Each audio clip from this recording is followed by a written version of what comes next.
Are here. Jack in Grantsville says he's a nice guy in Grantsville.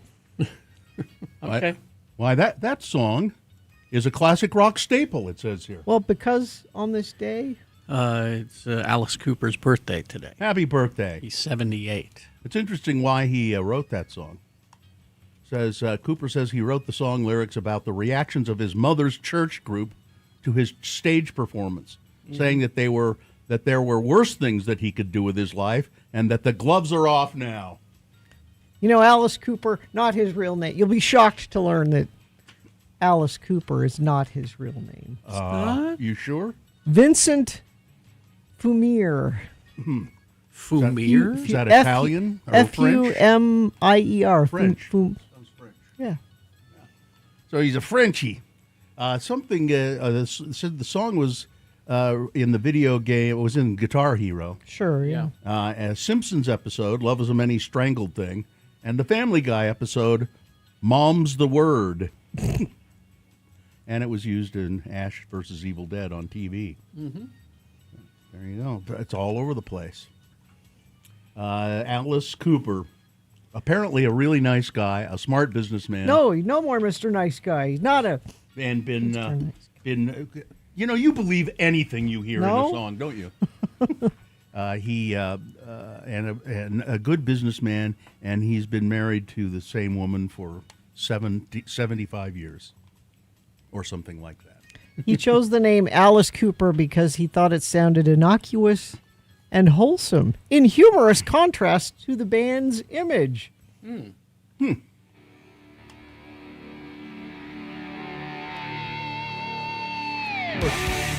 The flip side of that record, single, Raped and Friesen. This is Poison, right?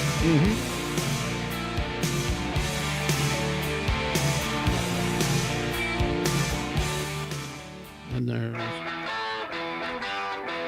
School's Out. I don't know lots of Alice Cooper, but I know that... Well, many of his songs are classic radio classics staples, classic rock staples.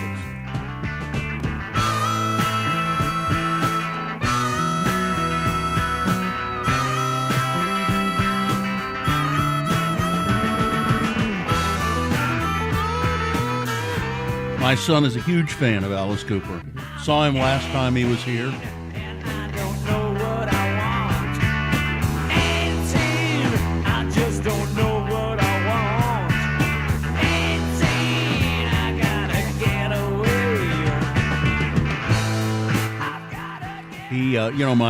My kid is very into working he works at the haunted house and builds props and sets and all of that. And so he would know. I mean, he said that stage show that Alice Cooper does is incredibly well done.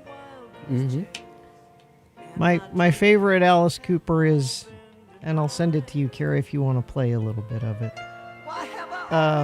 From Wayne's World. His little bit on Milwaukee. Oh, yeah. His little history lesson. A history lesson of Milwaukee. Yeah. I just DM'd it to Carrie. It's very fun. It's one of the funniest parts of the movie, I think.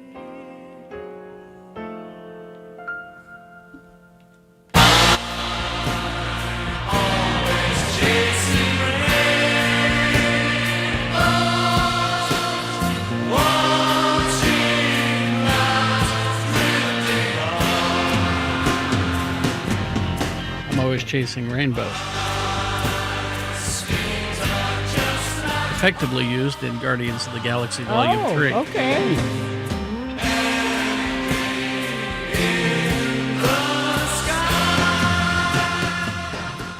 Where was the I DM'd it to you via the on the Twitters. The tweeters? That would be a direct message Yes. Okay. on X. I don't call it X. No, it's Twitter. I know, but And I hate it, but I still use it because it still sort of works better than the other things. Mm-hmm. All right, so come on now. This is from Come on, baby. Come on. 1992 is when Wayne's World came out. And why is he singing? So part of Wayne's World is Wayne and Garth are going to an Alice Cooper concert, and they get backstage passes. Uh-huh. And they're walking around the hallway showing everybody, and they're expecting Alice Cooper to be and scary, and he's all done up in his makeup and everything, but he gives this very thoughtful, intelligent history lesson about the city of Milwaukee. Which is where they're playing. I Yeah. assume. Is it For not some reason, loading it's for not you? Loading for Because me. that's what Wayne and Garth wanted, was a history lesson about Milwaukee. Yeah, that's course why it's funny, Bill. They probably wanted anything they could get from Alice Cooper, even if it was a history lesson. Yeah. Maybe we can play it as a little funny bit. It's sometimes. just for some reason. It's just Sorry, lady. I'm sorry, no. You got past? All right, come on. Hurry sorry. Up.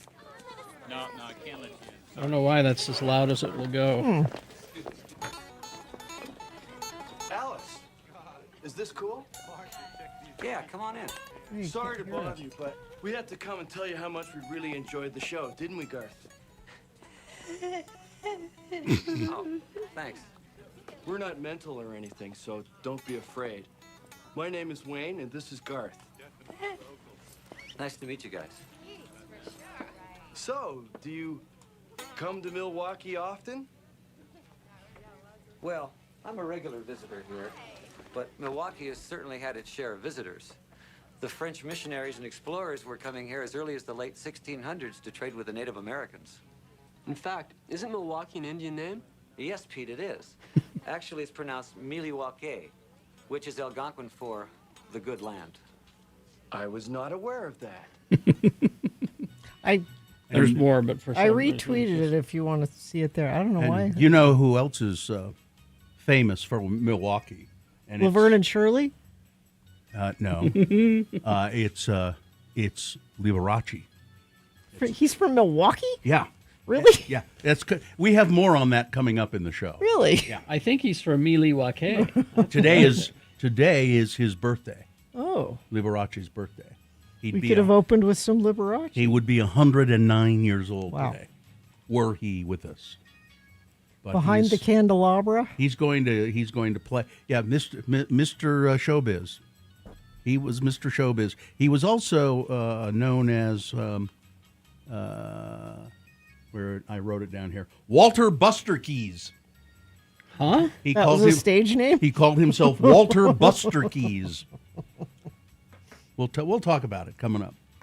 I had no idea. Anyway, he would be 109 years old today had he died quite young actually. Of? Death. Oh, is that better? Death got Did him. you get it? It's not much better. Sorry, come on. Hurry up. That's weird. I think You it's can't that. turn it I think up. it's that website. Huh. Yeah. I'll find it. Okay. It's funny. We'll find it and figure it out. All right. Well, I'd say that's Yeah, sure. That's certainly some farting around. Yeah. This has been Farting Around with Carrie, Bill, and Gina on X96, Radio from Hell. Well, we'll take a break now and have a little bit of Mill Creek coffee in the break. That'll be good. I'll have some of my French roast coffee. And what are you sporting today? Do you know? Prue. Oh, Peru. Yes. So that's the Mill Creek Coffee Roasters. When we come back, we would like to hear from you.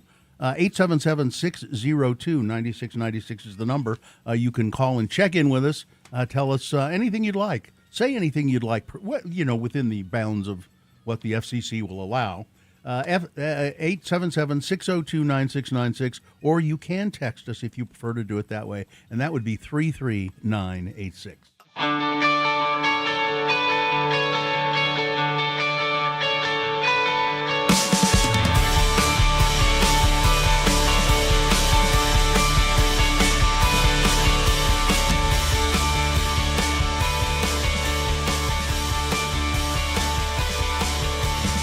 Delicious piece of German chocolate cake pie. Exactly.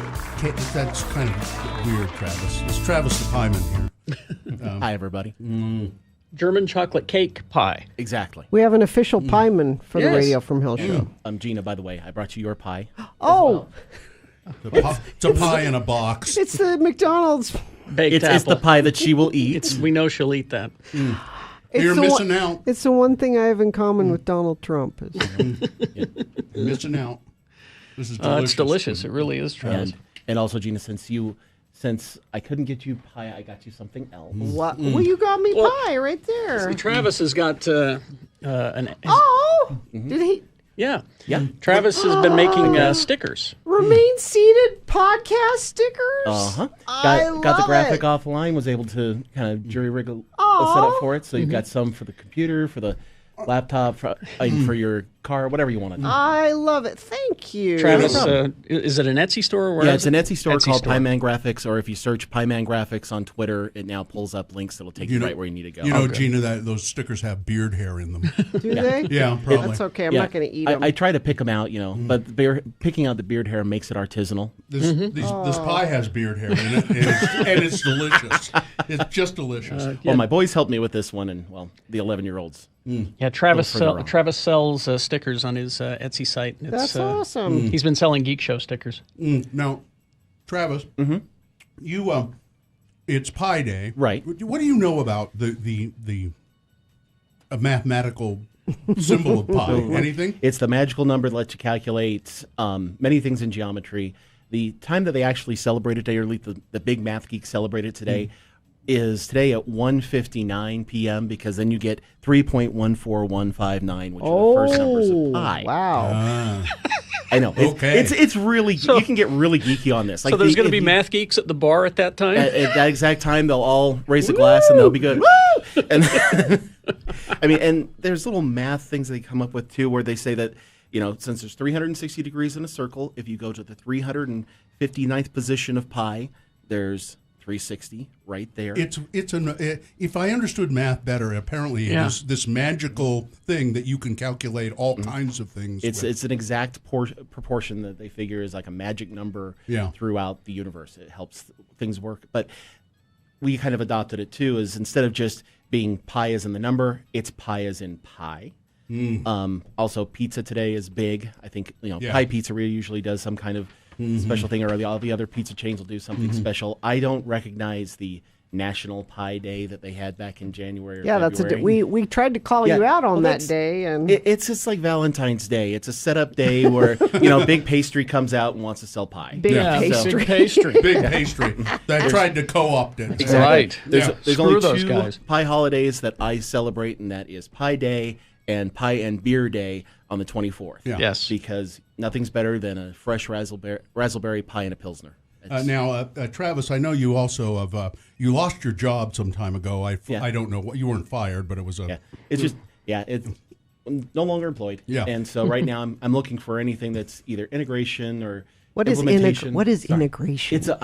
I do a lot of software. Okay. And basically it's taking large groups of software pieces or hardware pieces and putting it together for major companies. Okay. So I do integrations, implementation, support. So anybody has something like that and wants an employee that can bring pie on potluck day. see? Exactly. Yeah. Lots of pie. That's he's a great pie maker, and he knows how to do like big software jobs. Travis, how do they get a hold of you? They can just email me at travislynnjohnson@gmail.com. Okay. And Raul down on the border send us in the chat room a picture of one of your Trump stickers on his computer, I think. Yeah, I have a copy of the balloon Trump. The big balloon that they were the running big around fat England, and they brought it over to Los Angeles and into New Jersey. Yeah, I sell those on the site too. Pieman Graphics. Well, All right. thanks. I just Delicious. devoured the pie. One slice is enough. It's very sweet, but man, it's delicious. Thank you, Travis. No problem at all. Have a good one. Have a good pie day. You too.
must go. Oh. And that must go says ice must go. That must mean that everybody's just fine, that they're happy with everything. Yeah. Well, I agree with the one must go that we have. We need more of them. No, not ones that say ice, though. No. We already have one of those. We need different things that must go. Right now, whatever is bothering you, one thing, it doesn't matter. Email us, radiofromhell at x96.com. I mean, it doesn't matter as long as it's not ice. Because we already have that. We got that one. Something else. Not ice. Radio from hell at x96.com. I mean, maybe you all would like ice to go. Sure. But we have that. So something else. Something other than ice. All right. Shall we begin the show?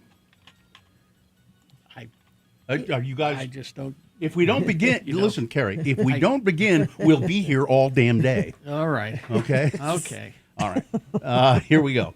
The moon is 91.8% of full. It is a waning gibbous moon. The moon will set today at 9 a.m., today being Wednesday.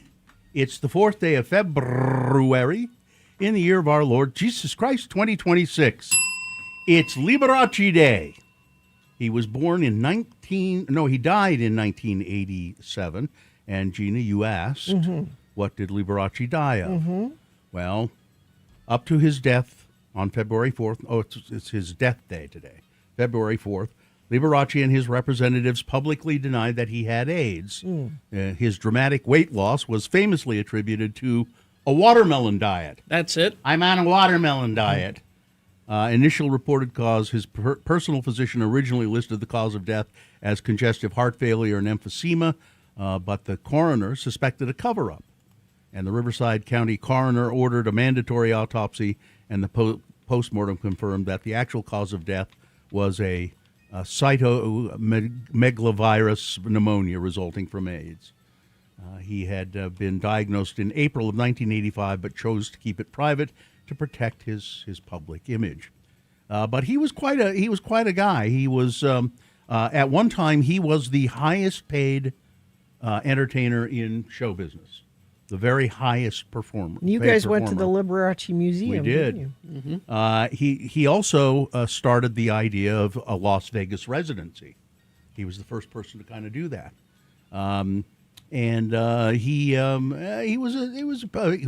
He loved music, and to this day there is a scholarship in his name which has awarded hundreds of thousands of dollars over the years to young students who want to be musicians.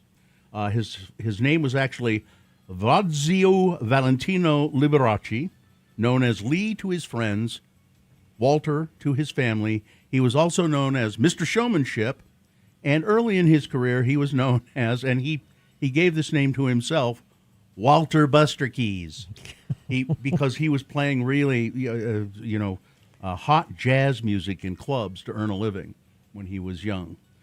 So it's Liberace Day. Quite an interesting guy. It's I Heart Horror Day. It's for Katie. Yeah, there you go. Thank a Mail Carrier Day. So Monty the Mailman, thank you. He's the official mail carrier of the Radio from Hell show. And my letter carrier, Phil, thank you for delivering my mail. It's Homemade Soup Day. Ooh. And it's Medjool Date Day. Medjool Dates, known as the king of dates. If you didn't Is there a know. ranking of dates? Yes, there is. The bottom are the bad dates, right? Well, the bad dates. Yeah, those are private dates. And it's also Torture Abolition Day. And this is an all-new edition of the show for people who feel like hell in the morning. It's the Radio from Hell show, starring the Lords of Morning Radio. It's Kerry Jackson right there. I'm Bill Allred. Hi. It's Gina Barberi over there. Katie for short is our producer behind us there in the booth, and it's Hudson helping out in the booth today.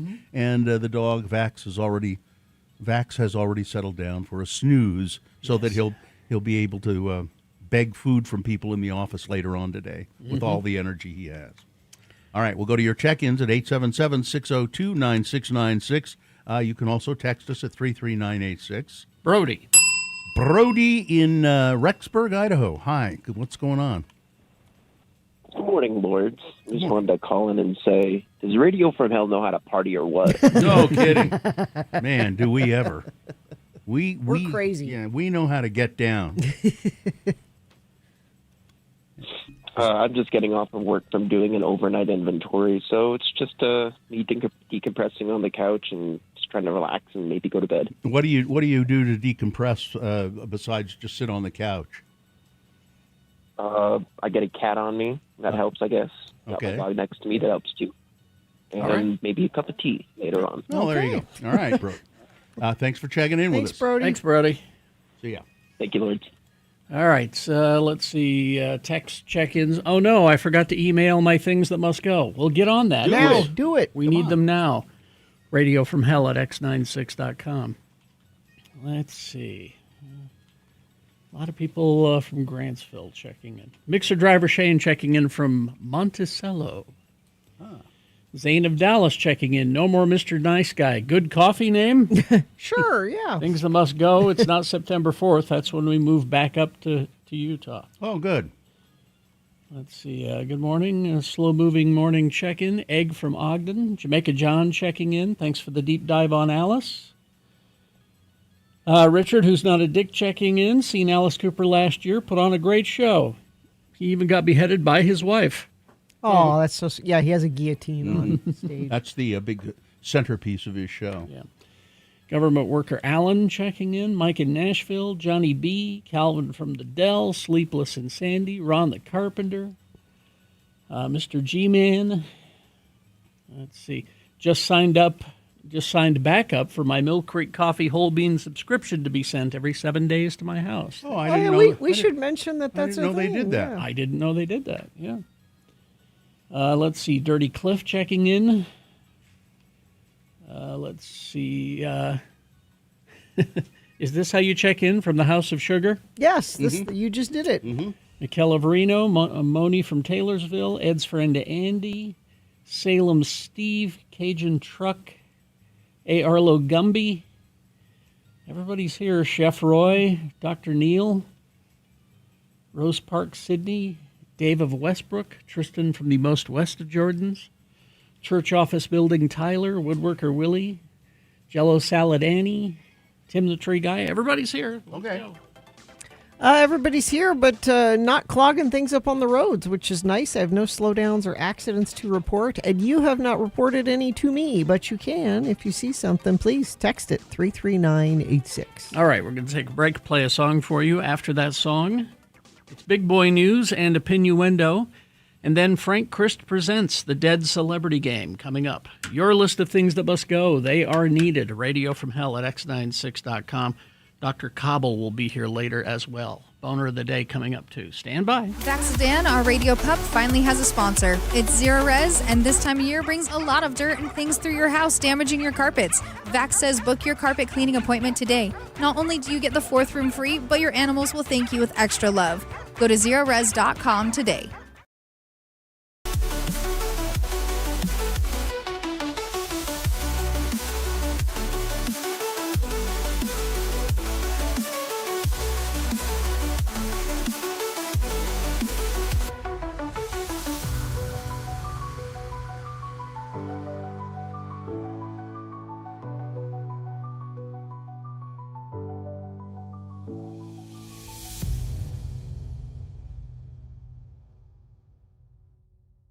Okay, thank you. Well, it is time for Beachina. We'll join our show in just a moment, but first, I'm your announcer, Johnny Ola, and you know these brisk fall days and winter days make me wish I was a kid again. Oh? But then I guess I am still one at heart. That is when it comes to Jell-O. Yes? Jell-O's such a swell treat, always. For a very special Jell-O dessert, these days my wife serves jellied orange cubes. Oh. They're bright and gay and so simple to make. Just mold the Jell-O in a flat pan, chill until firm, and cut into shimmering little 1-inch cubes. Then turn them into your prettiest serving bowl, combined with fresh orange sections. You can use any flavor of Jell-O for jellied cubes: strawberry, raspberry, cherry, orange, lemon, or lime. All 6 delicious flavors are rich with that famous locked-in goodness that's exclusive with Jell-O, just as the name is exclusive with Jell-O. Yes, that name, Jell-O, is a trademark. the property of General Foods, and it tells you, here is the genuine, the one and only Jell-O gelatin dessert. Well. So look for those big red letters on the box. They spell Jell-O, and Jell-O spells a treat. And now, here's the host guaranteed to jiggle your Jell-O, Well. Carrie Jackson. Thank you, Johnny Ola. You're welcome. Haven't made those in a long time. Jello. All right. The randomizer has picked a contestant, Gina. You'll be playing against Blake today. Hi, Blake. Hello, Blake. Are you there? Hi. Yes, I'm here. Can All you right. hear me? Yes, Blake, we're going to toss a coin to see who goes first. It will give you the advantage in the game if you call it correctly, heads or tails. Heads. All right. See what happens here. It is tails. It keeps turning up. It's been tails all this week. I don't know. I don't get it. You're one step further away, Blake, from winning these tickets to see Incubus with special guest Manchester Orchestra on July 12th at Utah First Credit Union Amphitheater. Hey, because you lost the coin toss, that means Gina will go first, Blake. Multiple choice pop culture trivia. If she gets the answer correct, she gets the point. If not, I hope you were paying attention, because I'll allow you to answer the same question. You do it correctly, you'll steal her point away. We'll go back and forth till one of you gets 3 points. All right. Ace Ventura was released on this day in 1994. Okay. So we've got Jim Carrey trivia. Okay. This is just General, not just Ace Ventura. Not just Ace Ventura. Okay. Just one correction there. That's Ace Ventura, Pet Detective. Yes. All right. So the first question goes for Gina. Gina, Jim Carrey wrote letters to whom when they were in prison? Oh. This person was in prison. Jim Okay. Carrey would write letters to them. Are you ready? Sure. Is it 1, O.J. Simpson? Uh-huh. Is it 2, Trump? Oh, no, wait. That's just a wish Oh, list. no, that's- Is it 3, Tupac? Or is it 4, Mr. Rogers? Well, must be Tupac then. Tupac. Huh. I wonder why. I don't know. Huh. Don't know. There's a point for Gina. Yep. Now it's, who is it? Blake. Blake. I wrote the name down and I can't read my own writing. Blake. Blake, Nicole Kidman is a friend of Jim Carrey. Okay. What does Nicole Kidman call Jim Carrey? Is it 1, rubber-faced fartsmith? Is it 2, daddy? Is it 3, James? Or is it 4, her best male friend? Oh, boy. James. James? I threw that in there to confuse you. Yeah. Sorry. Her best male friend. Kind of Really? dull, isn't Really? it? Yeah. There you go. Sorry, Blake. That's 2 for Gina. Oh. She controls the question. You may be 86th right now. All right. In the movie Mask, Okay. Gina, The Mask. That's different from Mask. It's a different It's a movie, completely different yeah. movie. The Mask. What is the name of Jim Carrey's dog? What's the Uh-oh. name of the dog Okay, in I the don't movie know The this. Mask? Okay. Is it 1, Milo? Is it 2, Otis? Is it 3, Bark Twain? Or is it 4, Snots? Is 2. Is it Snots? Is that your answer? Yeah. No. No. No, Snots is the dog on the vacation movies. Oh. Blake, what's the answer then, Blake? Do you know? I know this one. Yeah, Milo. Milo is correct, yes. That's a point for Blake, and Blake controls the question. Chance to tie it up. All right, Blake, here we go. According to Rotten Tomatoes, what is Jim Carrey's highest rated movie on Rotten Tomatoes? Is it 1, The Comments Section? Is it 2, Ace Ventura, Pet Detective? Is it 3, Enter the Dragon, Exit Mr. Rogers? Or is it 4, The Truman Show? The Truman Show. Truman Show is Ah, correct. Blake, you tied it up. Well. Now, Gina, if you get this one, Gina, you win. Gina? At age 10, he sent his resume to what well-known comedian? Wow. Okay. Is it 1, Richard Nixon? Is it 2, Carol Burnett? Is it 3, Bob Hope? Or was it 4, Anton LaVey? I would have sent it to Carol Burnett, but I'm betting he sent it to Bob Hope. No? Well, Blake, man. I think you may have this. I would say Carol Burnett. And Blake wins the game. You stole it away from me. Wow. Nicely I had done. it. Nicely done, Blake. Very nicely Champion. done. Thank What did you. Blake win? Tickets to see Incubus with Yeah. special guest Manchester Orchestra coming July 12th to the Utah First Credit Union Amphitheater. Congratulations, Blake. Hang on the line, Blake. We'll thank tell you how to get those tickets. All right. Thank I've you. got to go. Mrs. Ola and I are doing Jello shots later on. Excellent.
Right, 6:40 right now. Time for Big Boy News and Opinioendo. And right after that, it's Frank Christ Presents They're Fine, They're Just Fine, the Dead Celebrity Game. We will give you a list of 4 celebrity names. 3 of those celebrities are just fine. One of them is dead. Pick the dead one correctly. You will win. Tickets to experience the electrifying adrenaline rush of PBR, Pro Bull Riding, February 6th and 7th at the Delta Center. It's teams, which I'd never heard of before with bull riding. You'd get points. Yeah. All right, so get those Pro Bull Riding tickets at 877-602-9696. There's some local boys participating as well. You can go cheer them on. 877-602-9696 to play Frank Christ Presents. Coming up after this, Big Boy News and Opinioendo, brought to you by Pro Bull Riding at the Delta Center.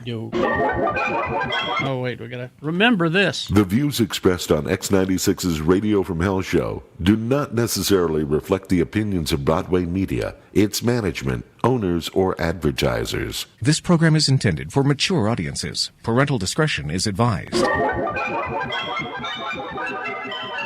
Well, I was just wondering. I saw this story, and it says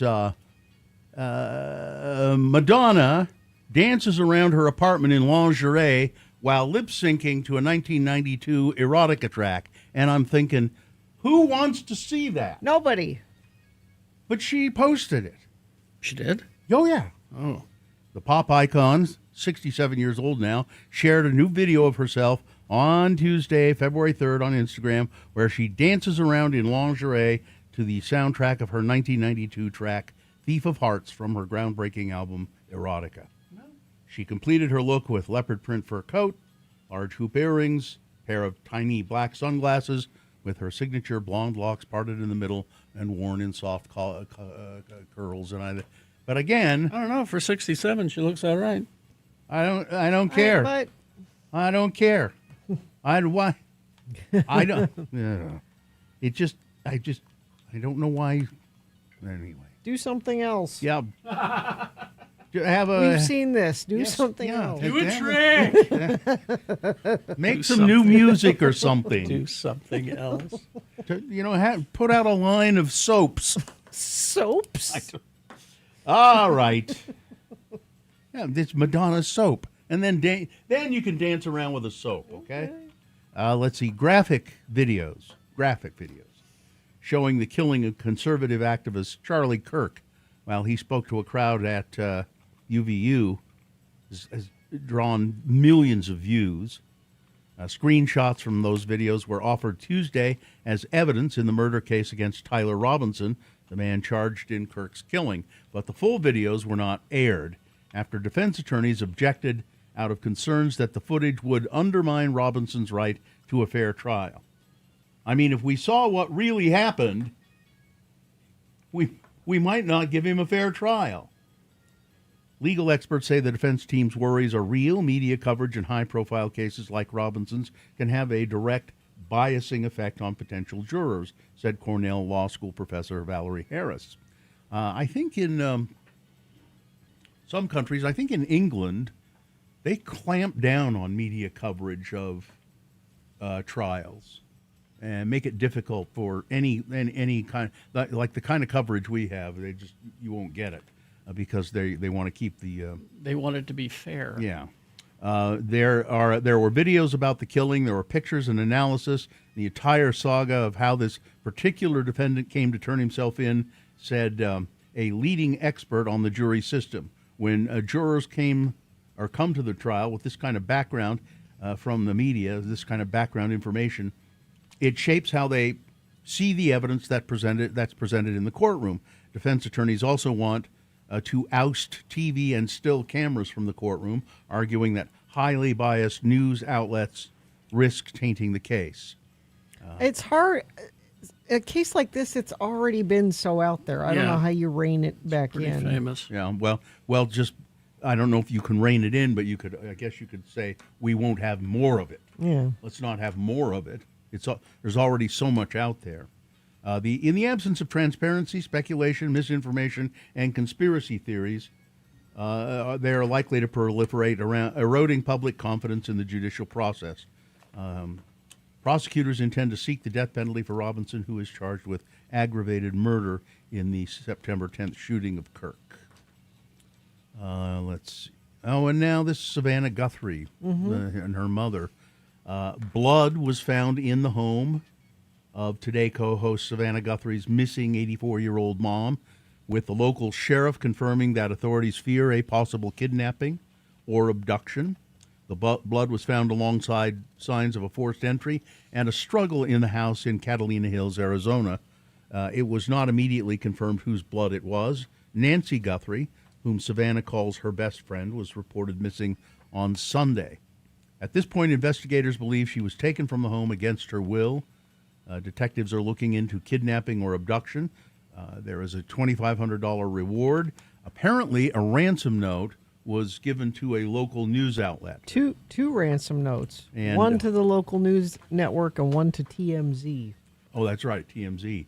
And they're not sure whether they're legitimate or not. Although they say, so in the ransom note, they ask for some unspecified amount of crypto. Crypto coins, yeah. And apparently in the notes, they describe something about the scene that has not been made public, okay. Which makes you think there's probably something to it. Savannah Guthrie was supposed to be in Italy right now, doing the opening ceremonies of the Winter Olympics, but she's not there. She's in Arizona, on scene, hoping that they find her mother. But I don't know. It's very strange, and it doesn't look good. I mean, it's. And when asked about it, Donald Trump said, "It's a very sad thing. It's very sad." And then he had to make it about him by saying, "I've known Savannah Guthrie for about 10 years. I've always liked her. I've always gotten along well with Savannah." It's very strange what's going on. But he has to make sure that we know that he knows Savannah Guthrie. Well, everything is about him. Everything. He can find a way to make it about him. The Olympic Medals Plaza with the Salt Lake Temple and the downtown skyline behind is a beautiful sight to a lot of people. Making a pledge of a significant financial donation and widespread use of its land, the Church of Jesus Christ of Latter-day Saints did not hesitate in showing its support for the Utah 2034 Winter Olympics and Paralympics. Yesterday, Bishop Sean Douglas, a second counselor in the church's presiding bishopric, announced that the Utah-based faith's broad commitment to support the success of the 2034 Games. The announcement was made during a media event at the headquarters of the Milan Foreign Press Association in Italy. In addition to the financial contribution, they say they're going to make a substantial contribution, and I don't think the exact amount has been revealed yet, but said we will be making a substantial financial contribution. Bishop Douglas said that the Olympics and Paralympics Games organizers would have access to church-owned property to use as venues, parking lots, and event operation areas. That includes Block 85 across from the Delta Center in downtown Salt Lake. Let's see what else here. Prince Andrew. Ew. Andrew Mountbatten Windsor has skulked out of the Royal Lodge under the cover of darkness to start his exile, as it's written here in the Sun, which is a UK tabloid. The former Duke of York is understood to have been booted out earlier than planned after his brother, King Charles, became increasingly concerned with shocking revelations about Andrew and Jeffrey Epstein. There were more pictures released of him. There were more email correspondence. It says skips were seen arriving at the property earlier today after Andrew's departure. I don't know. Skips, maybe they're moving trucks. Or, I don't know. A large lorry, that's a truck I know, drove down the lengthy driveway to deliver the skips to the front of the home. There'll be big cargo containers. Yeah. That's what they would be. Andrew left the property on Monday with work to clear out the mansion, now seemingly underway in the wake of his departure. So I don't think he's helping clean out things. I don't think he's there. Is he going to get his deposit back? I don't know. Andrew, more emerged yesterday with Andrew telling Jeffrey Epstein that he wanted to be his pet in one creepy email. He wrote in December of 2010, Kate has agreed to a deal in London. It's down to you to bring Jay over the line. God, it's cold and dank here. I wish I was still a pet in your family. Gross. It's unclear who Kate is, but the subject of the email is entitled Troublesome One. It also emerged that Sarah Ferguson had emailed Epstein in July 2010 claiming she was being hung out to dry and that no woman has ever left the royal family with her head after appearing to accept cash for access to her ex-husband, Andrew. Late on Monday, Andrew vacated the £30 million, 31-room Royal Lodge 3 months after handing back his lease in disgrace. He was driven 132 miles. He's being exiled to Sandringham, taken to the Norfolk estate in darkness to avoid being seen. So he's going from being on the palace grounds to another estate in the northern part. He should be shunned worse than that. Yeah. I think so. Let's see.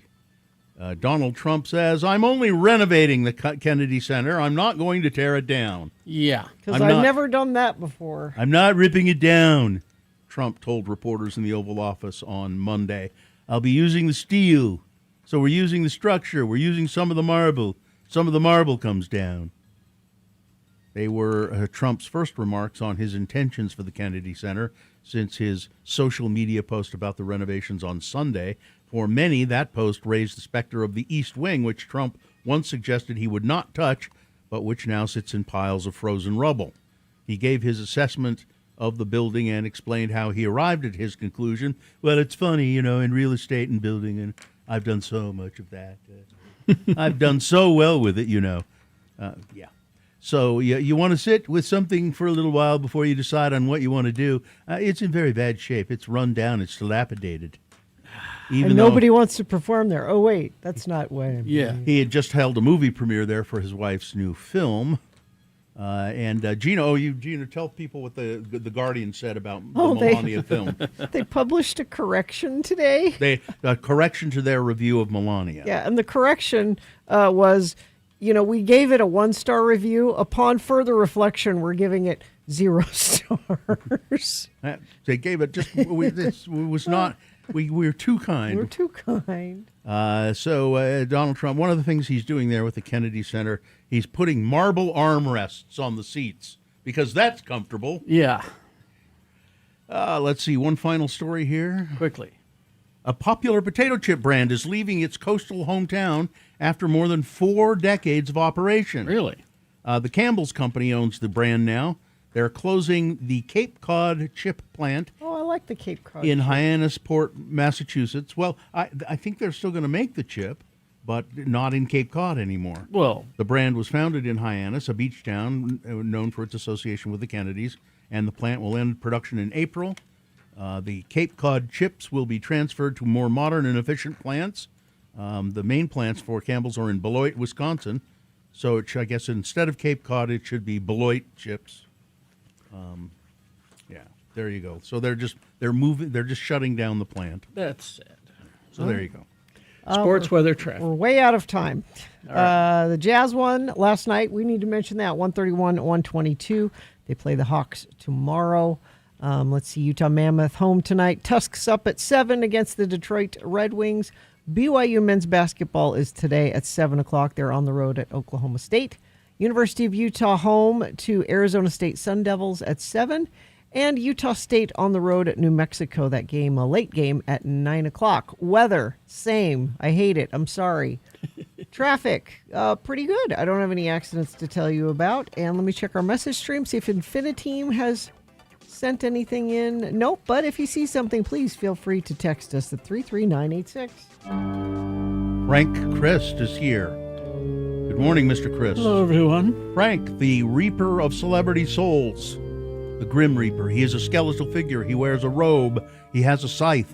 Instead of a horse, though, Frank goes to the scene of the death of a celebrity on his electric scooter. Well, I care for the environment. Yes, and we're very glad that you do that. Oh, that's a new rendering there. Oh, if you go to x96.com/live, you can see, and that is pretty much how Frank looks.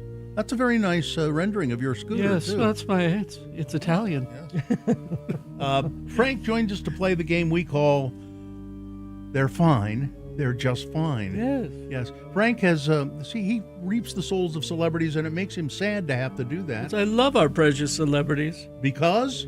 Everything they say and do is right. That's correct. Except for Dean Cain. Oh, well, yeah. James Woods. Well, there are a few. Yes. But Frank, so it's a curse. He has to reap the souls of celebrities. But we play this game, and we have a contestant, by the way. Aubrey is here. Aubrey, good morning. How are you?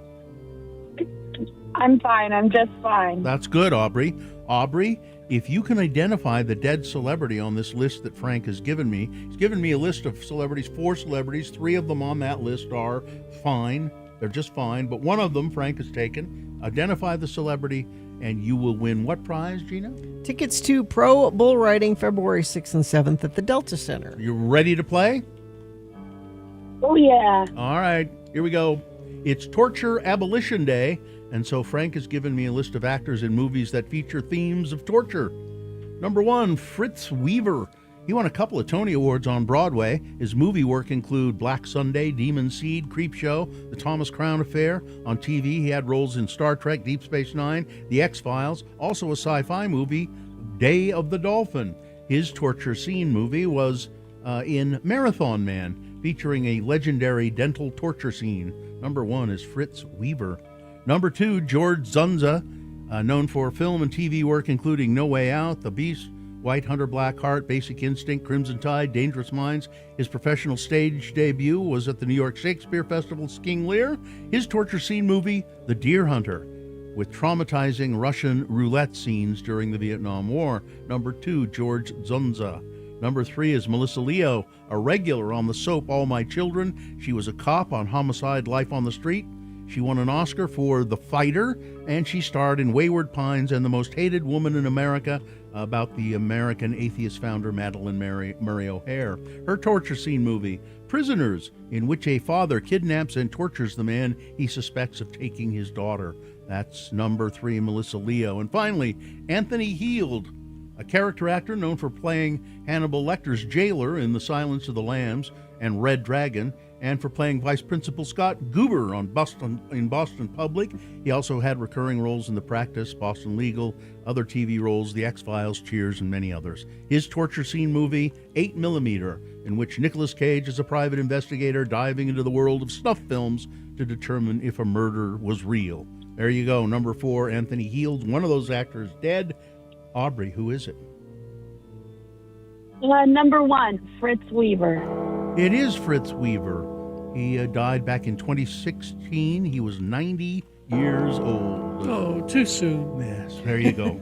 Well, congratulations, Aubrey. You've won the prize. It's Pro Bull Riding tickets. And say thank you, and we'll put you on hold. Thank you so much. You're welcome. Well, I have to go check on Dan Quayle. Oh. 79 today. You know, I remember the good old days when a politician's career would end if he misspelled potato. Yeah. Miss those days. Goodbye, everybody. Goodbye. Goodbye. Well, traffic is looking great, so I have just enough time to wish Oliver a happy 11th birthday. Aw. Oliver, somebody texted in and said it's your birthday today. So happy birthday. All right, then. KXRK Provo, we will take a break. We'll be back after these messages with your list of things that must go. Stand by. Missed a morsel of murder from your crime desk.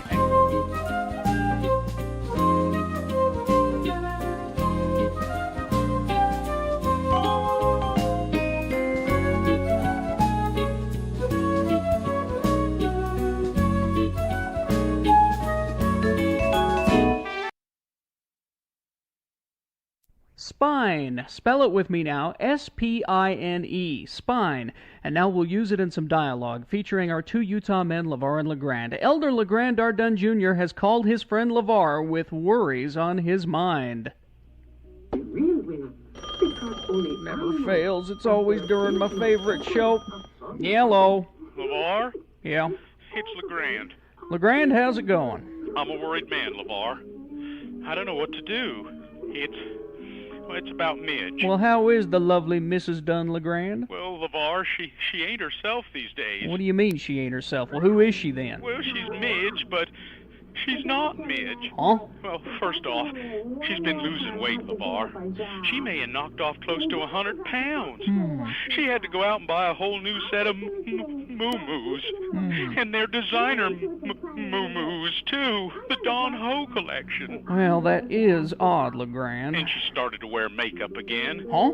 She hasn't worn makeup since we got married, LeVar.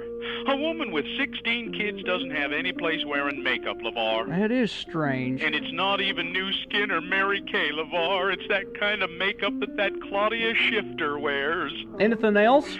Well, she covered up the I Heart Family Home Evening bumper sticker on the back of the Suburban with one that says, "Mean people suck." Something is definitely up, LeGrand. I know. So, I've been kind of trying to track down her whereabouts to see what's up. You mean you've been spying on Midge? Well, I wouldn't call it spying exactly. Just keeping tabs, you know, like waiting down the street from the house and then following her car. Spying. That's what that is, LeGrand. Spying. Well, did you find out anything? Well, when she said she was going to Relief Society, I followed her, and she ended up at the Deseret Gym. I think she may be working out, LeVar. Well, mayhaps she's just trying to get in shape and improve her quality of life. Mayhaps she's tired of being as big as a Winnebago. She's the mother of all my 16 kids, LeVar. She's not supposed to improve her quality of life. Her role as my spiritual partner is to improve my quality of life. You find out anything else when you was spying on her? Well, yesterday I caught her waxing her legs and shaving her armpit hair. The hell you say? We got big trouble, LeGrand. I'm going to jump in the truck and be right over. That is, if the truck will start. You know, she might be trying to become a feminist or something worse. She hasn't said anything about, taking night classes or the like, has she? No. What are we going to do, LeVar? Well, we're going to keep spying on her, LeGrand. Let's just hope that we don't find out that she's going to the symphony or the ballet or nothing like that. Tell you what, though, if we do, you pack them kids up in that Suburban and you skedaddle out of there.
Like Diane did from Layton, she texted in a thing that must go. Diane, maybe it's my fault. Maybe I wasn't clear that you need to email your things that must go to radiofromhell@x96.com, even from Layton. All right.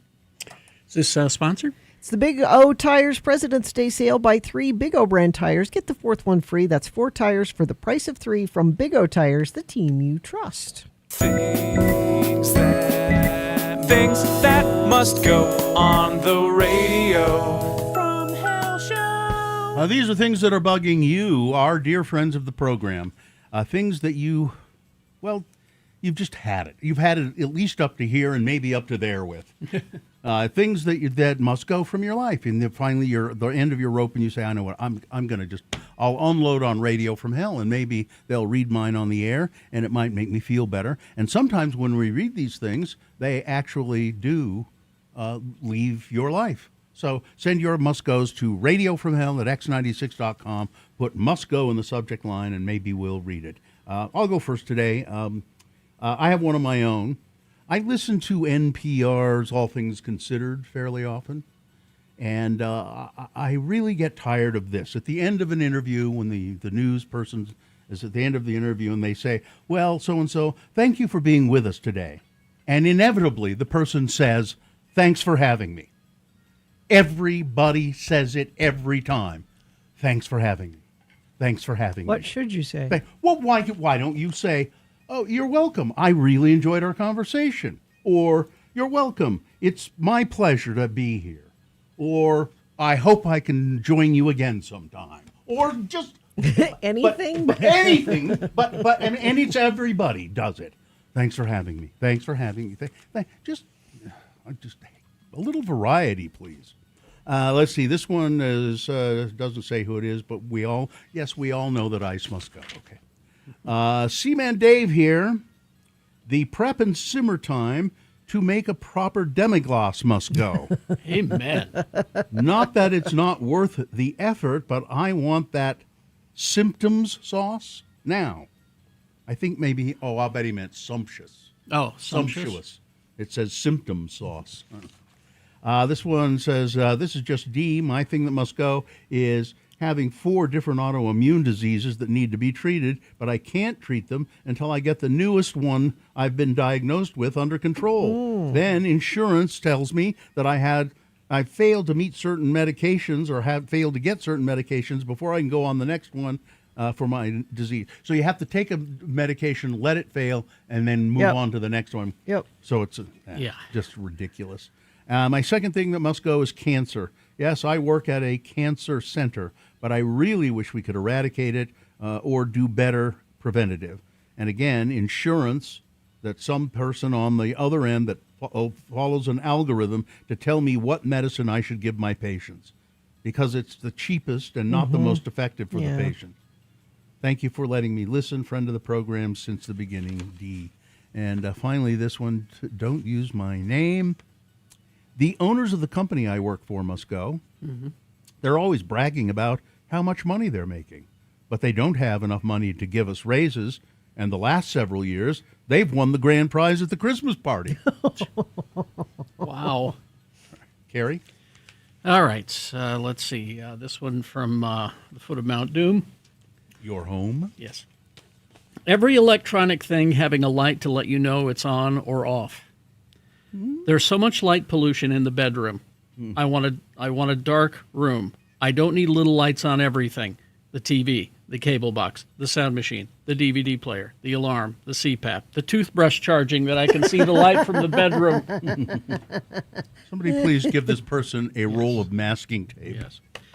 Let's see. This one, when you go to the doctor because you're sick, and they say you haven't been sick long enough, and wait it out another week, and then you have to come back. That sucks. Just take care of me now. This one here, my puppy waking up multiple times a night for nothing. Love him to death, but he can be a sleep terrorist. This one from Candace.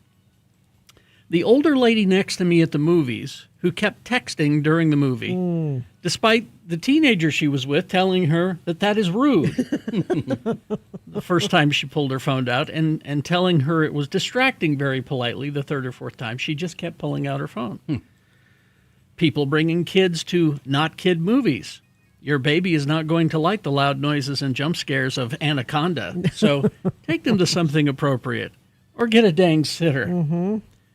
Having to go back to the office full time after being at work from home for months.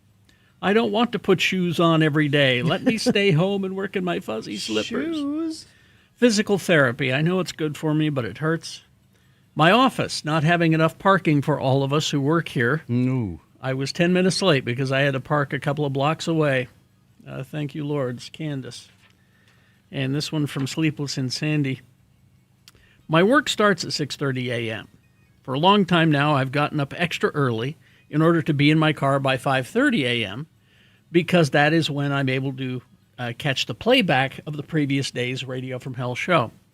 Although I stream you all at work with closed captioning, I still miss certain segments of the show. And lately, between 5:30 and 6, there's been far too much music and not the usual program playback from the day before. This ruins my morning. Oh, sorry. Sleepless in Sandy, that's partially my fault because I'm not getting here soon enough to make those adjustments. I need to fill till 6 a.m., you see, somehow. So, all right. Sorry about that. Gina. Things that must go are speed texters. Let me explain. For me, I'm not the fastest phone texter. It can be hard to keep up a conversation because speed texters will get 3 or 5 texts ahead before I've got just one sent. Yeah. They think I'm commenting on the last thing they said. When my comment is aimed at something 2 or 3 back, I find myself doing one-word text like and, but, and because, thinking it will slow them down while I try to answer back. Group texts are hard. That's from Paige. Hello, lords and lady. Feel free to use my name. It's Katie. Going back to the gym for my mental and physical health and feeling so peer pressured into group fitness class that I went way too hard. 2 days later, I'm still so sore I can barely walk, much less go back to the gym. Men automatically thinking if you chat with them, you're interested romantically must go. And finally, these from our friend Sid. There are so many serious things that need to go, but here's a couple must-goes that might not cause such despair. Phone apps that are named in a way that has nothing to do with the thing that they control.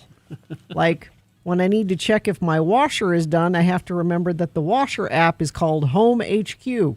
Oh. There's a lot of those. Now, what was that called again? They should be named appropriately. And also, Carrie not picking the songs anymore. What, do you guys not like fun? Well, no, we like fun. It's you guys who don't like fun. Apparently. That's what we've been told. We've been told we scared. Listen, I picked the music for a good almost a half a year now, more than a half a year, and the ratings dropped. So I'm sticking with what they're giving me. Sorry. Things that must go on the radio. From Hell Show. Let's see. Northbound I-15 just south of the I-80 interchange in South Salt Lake. There's an accident off to the right shoulder. That's the only one that UDOT's mentioning. And then I pop on over to our message stream and see if anybody sent anything in via text. And you have not, but you certainly can. Let us know what's happening on the roads where you are. We want you to be safe when you do that, though. Texting 33986. All right, we've got boners coming up here. The candidate you'll be voting for this time around. Boner candidate number 1. I knew if those two got together, they'd talk crap about me. Boner candidate number 2.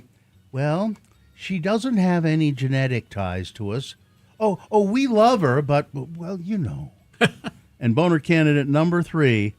I'm just going where the voters are. All right, Boner of the Day, Big Boy News, all coming up after some messages and a song. So stand by for that. We got like a minute here. I just reposted a video of Snoop Dogg. Yes. Running the Olympic torch in Italy. Oh, that's nice. And it's adorable. Yeah, he's over there because he joined the Mormon Church, didn't he? No. Oh. He's one of the commentators for the Olympics. Oh, they've done that before. Didn't he do that in the Summer Summer Olympics. Games in Paris? So actually, there are games going on today, but the official opening ceremony is until Friday for some reason. Oh, really? But there'll be some things. So the Olympics and the Super Bowl are happening at the same time? Yeah. Oh. It's lots of sports. They always start a few of the sports before the opening ceremonies because there's so much, and it's the stuff that people don't really want to see that much, like curling. Well, there are people that love curling. I know, but that's why. but curling is what they're starting early with. And Lindsey Vonn had a press conference yesterday. She says she's going to race. Now, she has a torn ACL, so I don't know how she's going to do that. How's her meniscus? I'm sorry, not torn, rupture of the ACL. I don't know what the... Maybe they'll just tape it up. She'll be okay.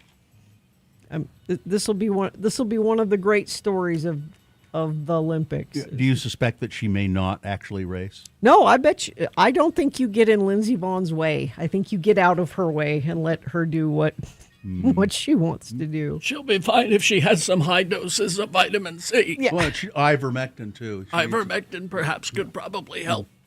All right.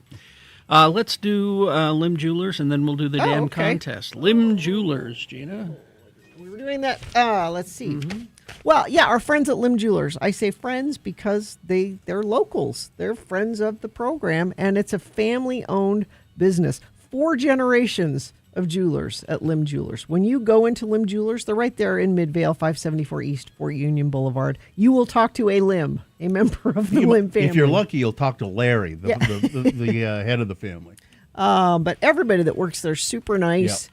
And for Valentine's Day, make it unforgettable. They've got classic, custom, or trendy. Lim Jewelers has the perfect piece for your special someone. Valentine's Day is the time of year you can create memories with the ones you love the most. They've got all kinds of stuff in the case they're already made. They can also handcraft, custom make something for you. Just go in and talk to them. I guarantee you're going to find something that your loved one will appreciate and not look like something that anybody else has. Go see our friends at Lim Jewelers, centrally located in Midvale, 574 East Fort Union Boulevard. We are going to pay you $1,000 to listen to X96. Tune in every weekday now through February 13th at about 7:15, 10:15, 1:15, and 5:15 for the keywords. Then you'll text that keyword to 508-777-1000. That's 508-777-1000, and you'll be entered to win. Every keyword means another chance to win $1,000. You can get all the information at x96.com. Your keyword for this hour is stash. Stash, S-T-A-S-H, stash. Text it to 508-777-1000 now to win. It's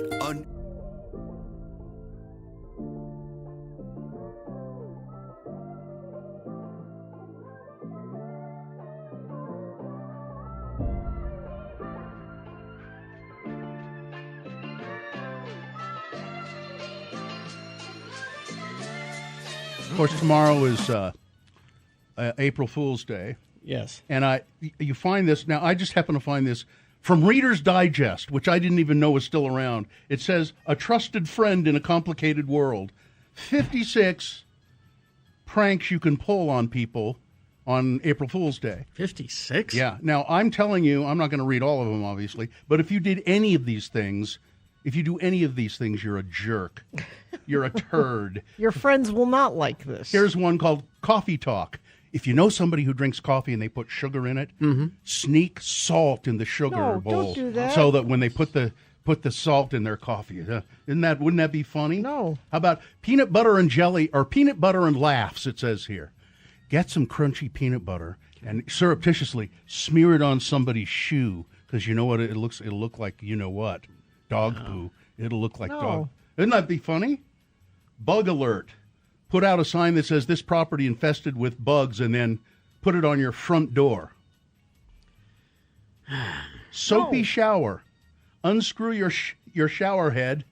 Unscrew the shower head and put in a bouillon cube so that your family member takes a shower that smells increasingly like chicken. Why would you do these things? What a horrible thing to do. It's the worst holiday. Here's one called Bad Wrap.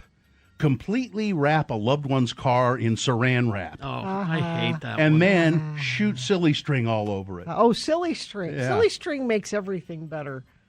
Gross out. Pretend that you're going to the bathroom and call your kid asking for toilet paper. When they come into the bathroom to hand you the toilet paper, accidentally smear melted chocolate on their hand when they pass you the roll. No. April Fool's Day. I'm so glad we don't have to work tomorrow, that April Fool's Day is on a Saturday. I'll warn you So- now. Next year, it's on a Monday. And I have something prepared. Already? Yes. For next year? I've had this prepared for 2 years. Okay. Really? Okay. I'm just waiting for April Fool's Day. It's a prank? Mm-hmm. I'm going to take the day off. Then. I'm going to ask for it now. I'm going into work day right now. Oh, you're going to be in on it. Oh, okay. Oh, okay. Yeah, there are 56. There are 56 here. I just don't. Please don't do any of these things. Here's a texter. Yes, thank you, friend, for, Yeah. for ruining my coffee and wasting my money. Oh. Yeah. You better buy the coffee for them. Pull the old switcheroo on a bathroom toilet paper roll, replacing it with a large roll of white duct tape. You see? No. Now, Katie doesn't like April 1st because it's the anniversary of the car accident that That's totaled her Rogue 4 years now. So, and today. Oh no, wait. And now, are we still? Is our contract run out before next April? No. No, because we signed We'll still it, be here. Yeah. Okay. All right. Yeah. And gonna today, say. just on a serious note, today, March 31st, was my mother's birthday. Oh, yes. Nola. Yeah, Nola's birthday, and I remember her fondly almost every day anyway. Yeah, but and, especially. and she died like March 12th, I think it was, something like that. And I went up to the Ogden Cemetery and said, "Hey, Hey, Mom." on March 12th. April 1st is the holiday for every person you know who is passive aggressive. Yeah. If you're going to Savannah, check out the baseball team Bananas. Oh, okay. Total different kind of game. It's on my bucket list. Gina doesn't care for bananas. Yeah. But we like to go to a baseball game. April Fools, my brother put bouillon cubes inside of my shower head. Yeah, we that's talked about that's that just one. the one I read. Yeah. That's terrible. Get a whoopee cushion. These are from the Reader's Digest. I can't believe it. How about let's see. You want one more here? Sure. One more. Honk. Write on a large piece of paper. Honk at me. Tape the sign to the back of your friend's car. So that they don't know it there, and they'll wonder why everybody's honking at them all the time. You see? Yeah. You see? It'd be funny. Okay. Might cause an accident. Even that'd be It even sounds, funnier. Sounds like a day to stay in bed. That's Yeah. what it's. Yeah. Just avoid Yeah. the possibility of any of these things happening. All right.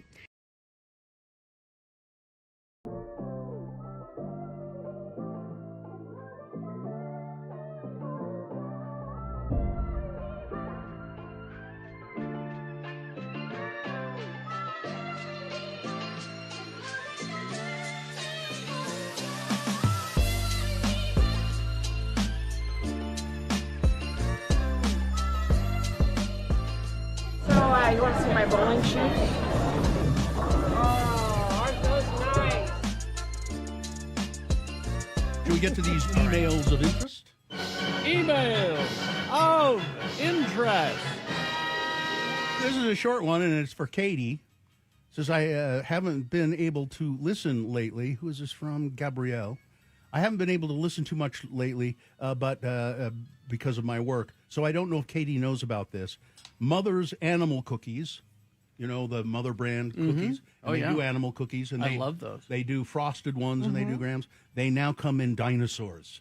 They have frosted dinosaur Dinosaur cookies. cookie alert, Katie. There you go. They're at they have them at Harmon, she said. So that's for you, Katie. Dinosaur, Mother's Dinosaur. I can't eat those very much, though. If you eat several of them, it sort of makes me sick. They're so sweet.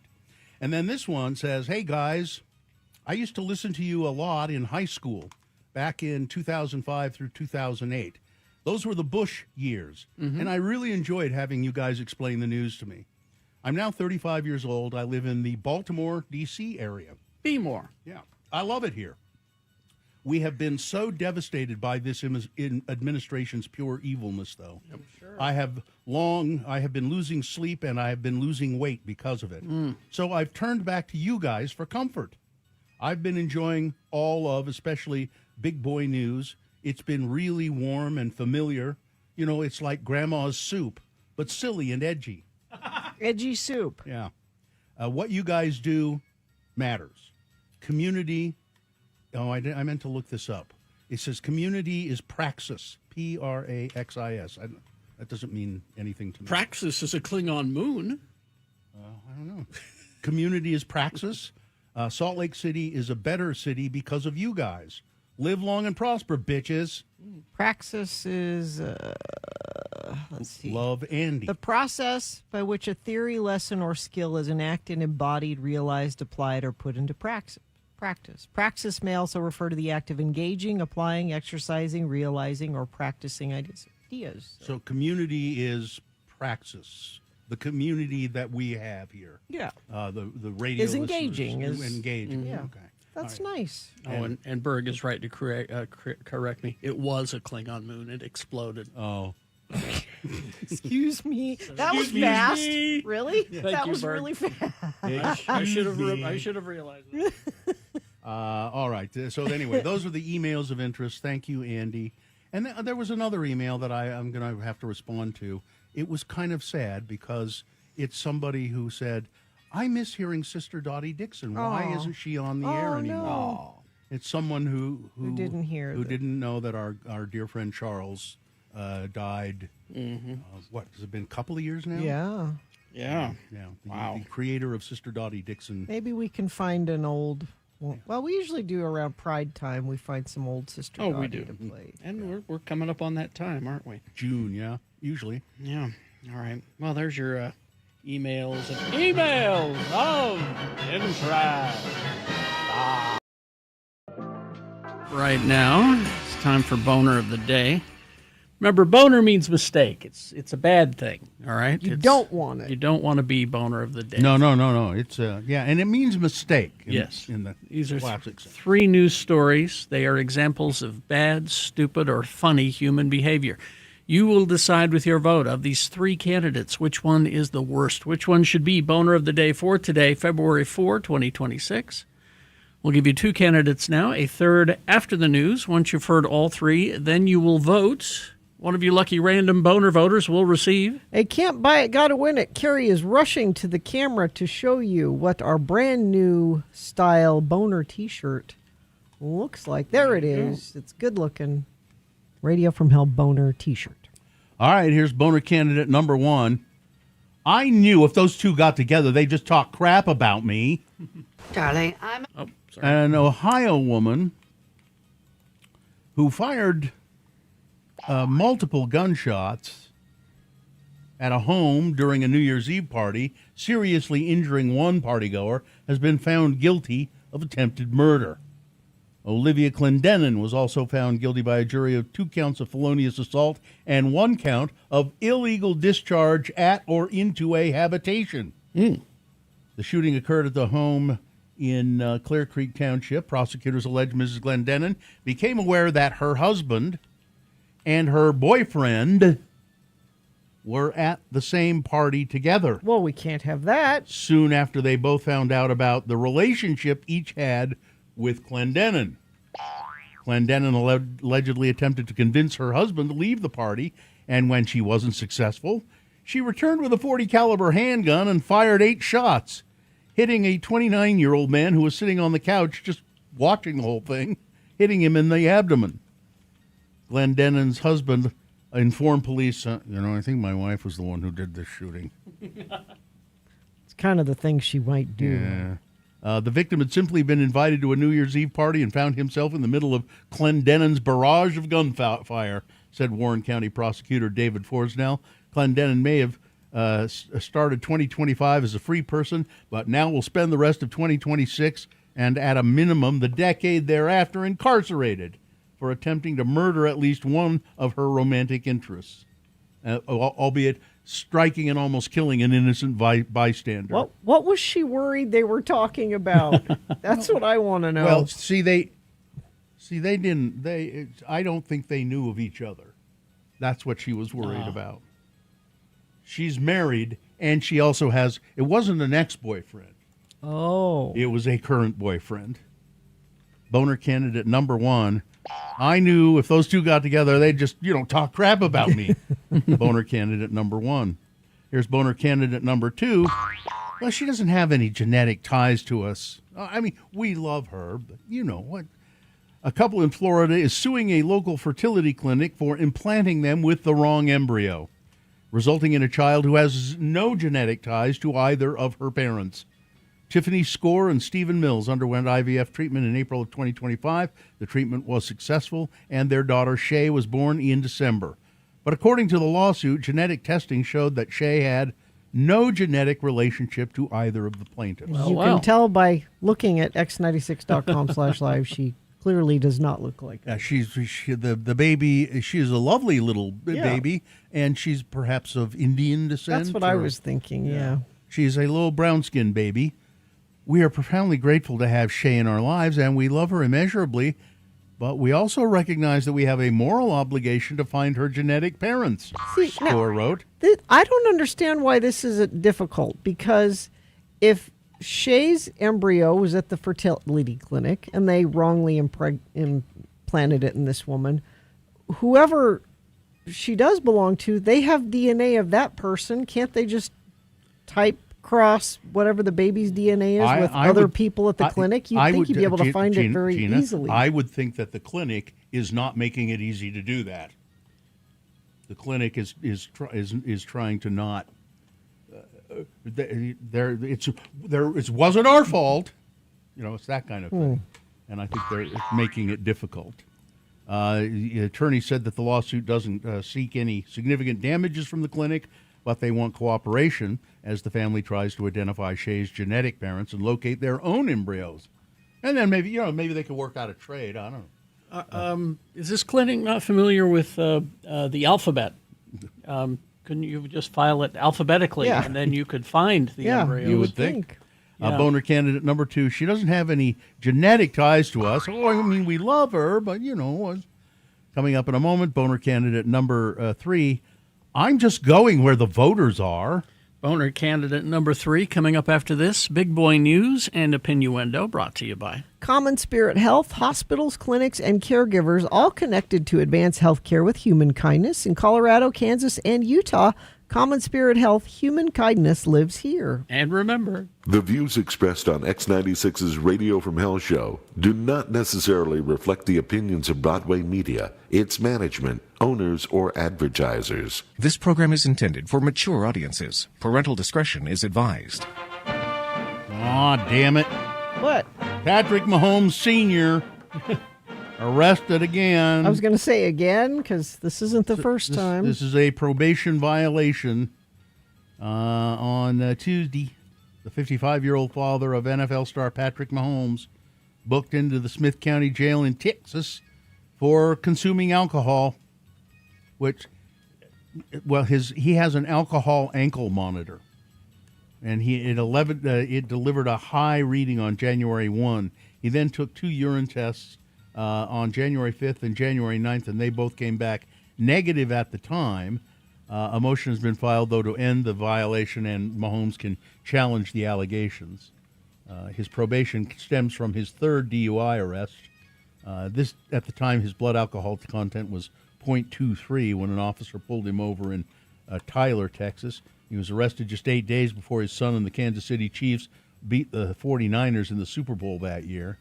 He's got a problem, so he's been wearing this alcohol monitor. I don't know how accurate that is. Need booze. Yeah, that's what the alert sounds like. Yeah. Let's see what else is going on. Okay, so I read this yesterday.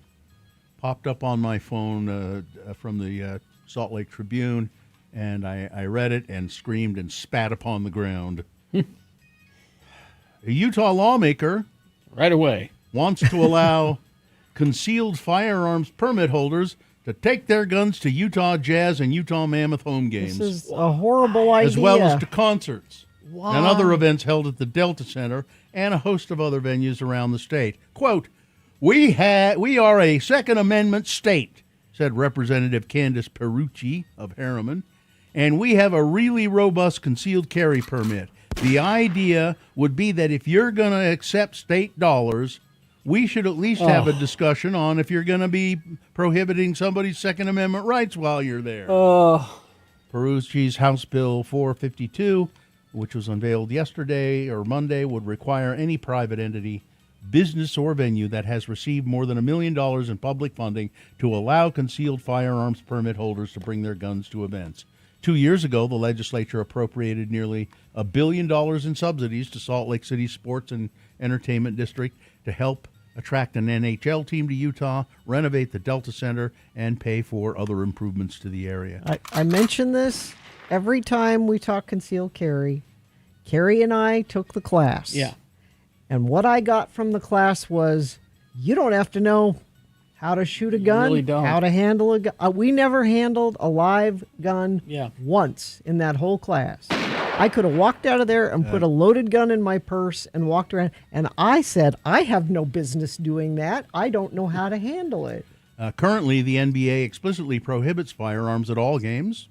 The NBA does. Yeah. NHL also, including the Delta Center, have police prohibiting weapons of any kind. The Delta Center also said we don't want them. The Delta Center has metal detectors when entering the building. A spokesperson for Smith Entertainment Group, which owns the Jazz and the Mammoth, did not respond to a request for comment. Perucci said she's working on the bill on behalf of a constituent who was prohibited from bringing their gun to the games. Yeah, because nobody gets worked up at a sporting game, you know. They had tried to go in, and I think, given the safety climate, they would have felt better with their family had they been able to pack their concealed firearm while walking around downtown. So one guy wants to bring his gun to the game, and so this person, this representative, thinks, well, I've got one guy who says it. Well, Carrie, I would say that there are probably many others who would like to do it as well. Terrible idea. The fact that she's even bringing it is irresponsible as hell. Here's another terrible idea. Okay. Developers in Arizona are planning to build a $10 billion data center next to Horseshoe Bend, an iconic viewpoint along the Colorado River. Really? Because there's water there. The 500-acre parcel, located a mile from Horseshoe Bend, was previously protected for outdoor recreation. On October 22, the town of Page, Arizona, sold the property to a company listed as Huntley LLC for $14,000 an acre, $7 million in total, according to state documents published online. Developers estimate the build will cost $10 billion and could bring as many as 1,500 jobs to the area. It's a major tourist attraction, or was. An estimated 4.7 million people visited the viewpoint in 2024 alone, according to the National Park Service. Horseshoe Bend is also located on the Colorado River, 5 miles downstream from Lake Powell, a critical reservoir that has reached historically low levels in recent years. It's about a 2-hour drive from the Grand Canyon's south rim. Some residents are unhappy about this plan. You think? A petition to stop the data center's construction has netted 1,800 signatures as of this writing. The document cites concerns over water consumption and contamination and pollution and unsightly blight that will detract from the scenic beauty. Data centers are warehouse-like facilities that host computer servers that process cloud computing, streaming, and artificial intelligence tasks. And they're noisy. They generate immense heat, and keeping them cool requires large amounts of water. The bipartisan think tank Environmental and Energy Study Institute writes. The plan for the center hasn't been officially accepted. The city of Page says the plot of land will need to be rezoned if they want to do it. But I've got rich donors who want to build this, so, you know. The first husband of former First Lady Jill Biden has been charged with murdering his wife. Oh, really? At their Delaware home in late December, authorities announced. William Stevenson of Wilmington, he's 77 years old, was married to Jill Biden from 1970 to 1975. Caroline Harrison, the Delaware Attorney General's spokesperson, confirmed in a phone call that Stevenson is the former husband of Jill Biden. Stevenson is in jail after failing to post $500,000 bail after his arrest on first-degree murder charges. He's charged with killing his wife, Linda Stevenson. Police were called to the home, a domestic dispute, and they found a woman unresponsive in the living room. She ran a bookkeeping business and was described as a family-oriented mother and grandmother and a Philadelphia Eagles fan, according to her obituary, which does not mention her husband. Stevenson was charged in a grand jury indictment, and after an investigation, it's not clear if he has a lawyer. He founded a popular music venue in Newark called the Stone Balloon in the early 70s. That's his claim to fame. Mitch McConnell has been hospitalized with, well, it says here, flu-like symptoms. I think it's more like death-like symptoms. Oh, Katie's got him on her Deadpool list. Yeah, he's not... How old is he? 80-something. That's 83. That's still... That's points. Yeah, you'd be out in the lead. And that's about it. All right. Weather, traffic. It's 32 right now, going to get up to 53 for a high today. Tomorrow, 56. Friday. How you feel about 60? It could be 60. We keep hearing about there's a chance of things changing next week. I hold out hope. I remain hopeful. Abandon all hope, ye who enter here. But we'll see. I don't have to be hopeful about traffic, though, because it looks like it's moving great. I don't see any slowdowns or accidents on the UDOT cameras, and I don't think you have sent anything in, but you certainly can if you see something. Heard from a few different concealed carry holders who also think this is a terrible idea. So you can text us your thoughts on that, your thoughts on traffic, anything you like at 33986. It's the Big O Tires President's Day sale. Buy 3 Big O brand tires, get the 4th free. That's 4 tires for the price of 3 from Big O Tires, the team you trust. All right, here's boner candidate number 3. I'm just going where the voters are. Florida Republican gubernatorial candidate James Fishback said Monday he joined the dating app Tinder to meet young female voters in the state. Mr. Fishback said that he had joined Tinder to meet young female voters where they are and share my plan to make it easier for them to get married, buy a home, and raise a family. He also shared a screenshot of his Tinder profile on which he said his hottest take is that Florida should offer paid maternity leave to all moms. Half an hour later, Mr. Fishback wrote on Twitter that he ran out of likes and asked for donations so he could subscribe to Tinder Plus, which would give him unlimited likes and the ability to see who has liked their profile. There you go. Fishback, an investor and hedge fund manager, is running in the GOP primary to succeed term-limited Florida Governor Ron DeSantis.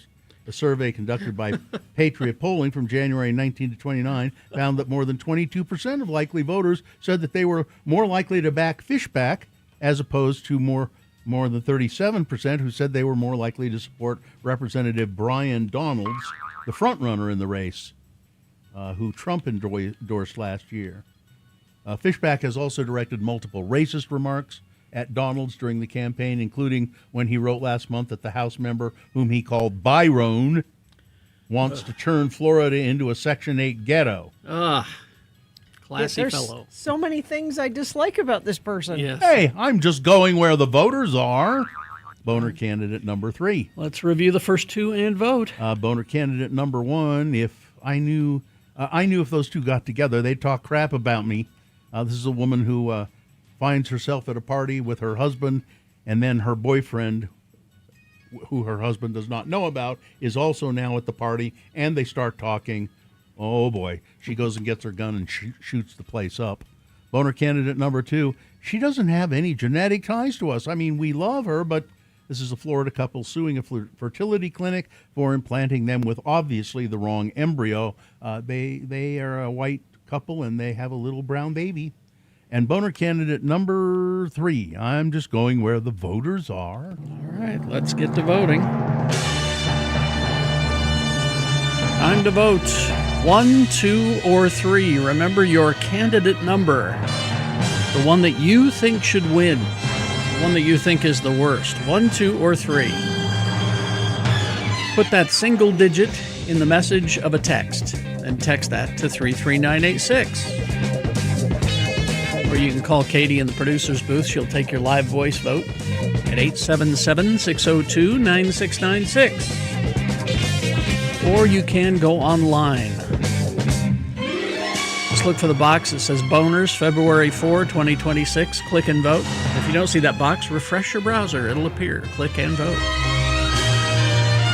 All right, you've got like 300 seconds to get your vote in, so let's go. This is Boner of the Day. Right after we award the boner, Dr. Cobble will be here to answer your medical questions at 877-602-9696. Harmon's. You know, I was just reading a story here. The average U.S. consumer plans to spend $200 this Valentine's Day. They say that the consumers will spend more on Valentine's Day this year. Valentine's Day is more expensive, is what they're saying. Mm-hmm. Well, not if you go to Harmon's. Yeah. At Harmon's, you will be able to buy a lot of nice things and keep it within your budget. Well, it's a one-stop shop. Yeah. Get your flowers there. In fact, go online and order your flowers to be delivered. This far out from Valentine's Day, that's a smart thing to do. Mm-hmm. And then go to Harmon's as Valentine's Day gets a little closer and plan your date night. You can perhaps maybe you want to have a nice meal, a nice Valentine's Day dinner in. Well, get some steak and some shrimp or lobster. Have surf and turf. They have all kinds of great candy at all the Harmon stores for Valentine's Day, and pastries as well. So just go to harmonsgrocery.com for more. Yeah, you listen to radio from...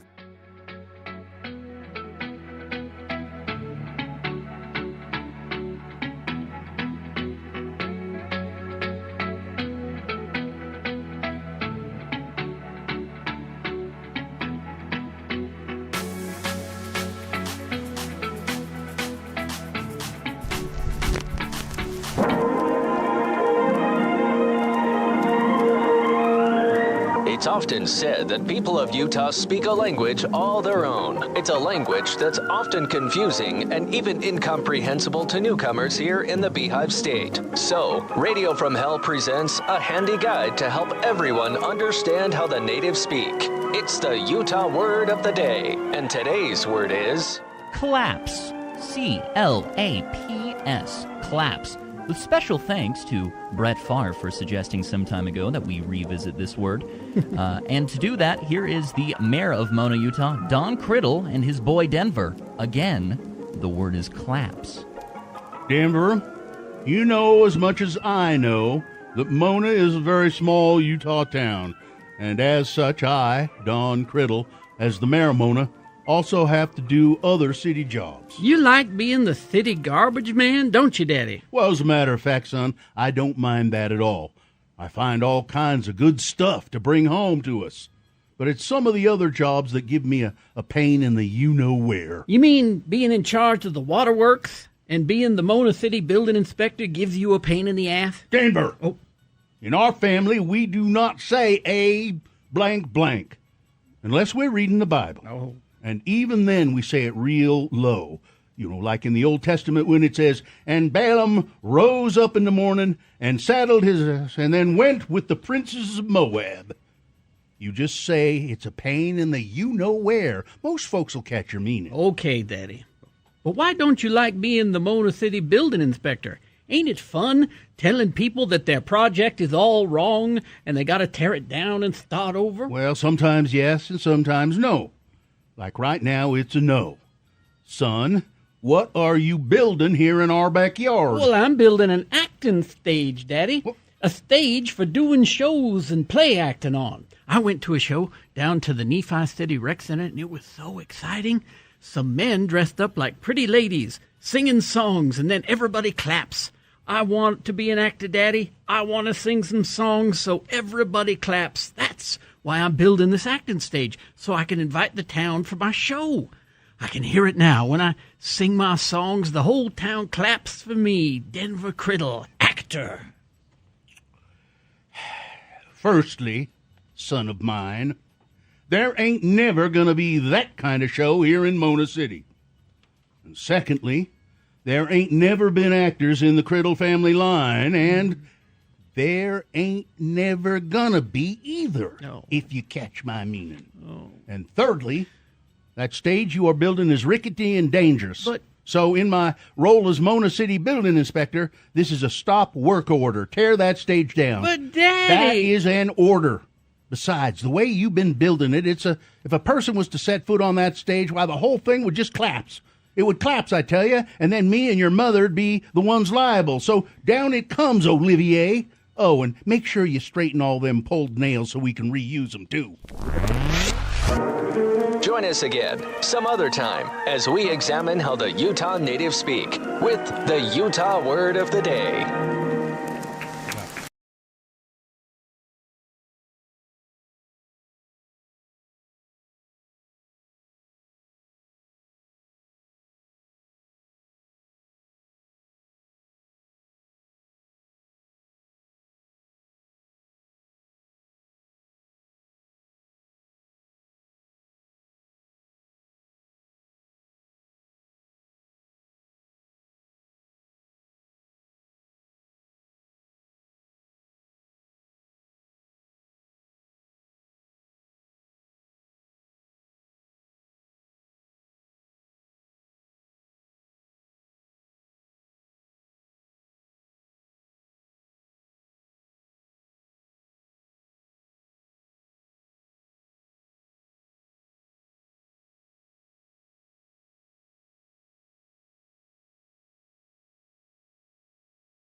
All right, 7:50, time to award Boner of the Day. And the Boner of the Day is brought to you in part by tofu tacos. Why? Well, it was an experiment. I liked it. Nobody else did. And Craving Movies and Craft Beers, Broovies Cinema Pub, 677 South 2nd West, serves great food, drinks, first-run movies, all from your seat. You must be 21 or older with an ID. Mention X96 for a 2-for-1 admission. Even the people who made it didn't like it. All of the candidates got good, solid voting. Number one, I knew if those two got together, they just talk crap about me. 63 votes. That's pretty good. Yeah. Number two, the mix-up at the fertility clinic, the IVF, 51 votes. Pretty good. But you can't beat, I'm just going where the voters are, politician running for governor in Florida who says he joined Tinder because that's where the young female voters are. Got to reach out to those constituents. 147 votes. There you go. Wow. All right, so that's your Boner of the Day for today, February 4, 2026. Now qualified to be Boner of the Week. Is this a sponsored feature? Yes, Feldman's Deli, Utah's authentic Jewish deli with expanded hours, now open Tuesday through Saturday, 8 a.m. to 8 p.m., breakfast till 10:30, lunch, dinner, live music Fridays and Saturdays. More information at feldmansdeli.com. Well, it's time to talk with Dr. Michael Cobble. Dr. Cobble is a... what do you call it? Are you an internist, an MD, a family physician? How are you classified? Family medicine. Family medicine. Dr. Cobble. Yeah, I mean, I specialize in cardiovascular care, hypertension, cholesterol, and psychiatry as well. But should I join Tinder? I'm just that's where the action's at? Yeah. Is that where I can get patients? Probably, yeah. That's a good place to get patients. Yeah, it'd be a good place to get patients. Outsourcing. Tinder Plus. I'd recommend Tinder Plus. Unlimited. Yeah. If you have any medical questions for Dr. Cobble, or if you want to know about Tinder, 877-602-9696 is the number. Call us. He can answer your general questions about health, and maybe you say, this hurts here. Why does this hurt? He might be able to help you there. 877-602-9696. And while we're waiting for some calls, you can also text questions, by the way, to 33986. While we're waiting, Dr. Cobble, early this week, Monday I think it was, we had a story, a Utah State legislator by the name of Trevor Lee. Ooh. We always get a boo for that. He's proposing that we make ivermectin available to people in Utah over the counter without a prescription. Yeah. Yeah, I don't know. What comment might you have on that?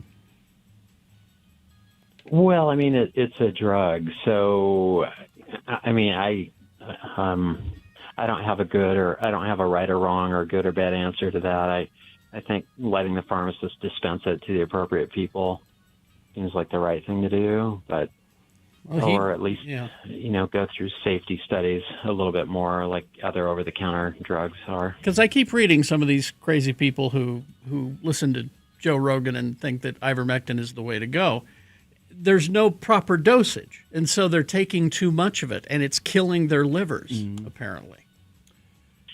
Yeah, I mean, you can get neuropathy, you can get central nervous system problems. I mean, it's not a drug without complications, so I just think it's better to have it regulated, but or get it at the veterinarian's office. It's mainly used in veterinary medicine, but there are some very small, limited human applications as well. I think I read for parasites, pinworms or parasites or something like that, and it might have some efficacy for that.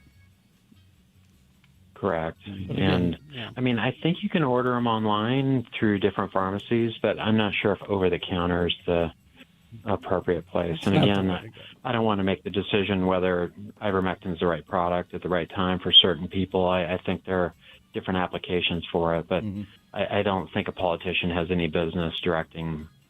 Yeah, there you go. Lots of That's really the best. Better way to it's the put best it, way to look at it. Exactly. Here's a text question. Is there a way to make complaints to doctors who are terrible? A doctor asked my wife, how do you know you were going to throw up? What's a tactful way to let the doctor know that you think that he's not doing well?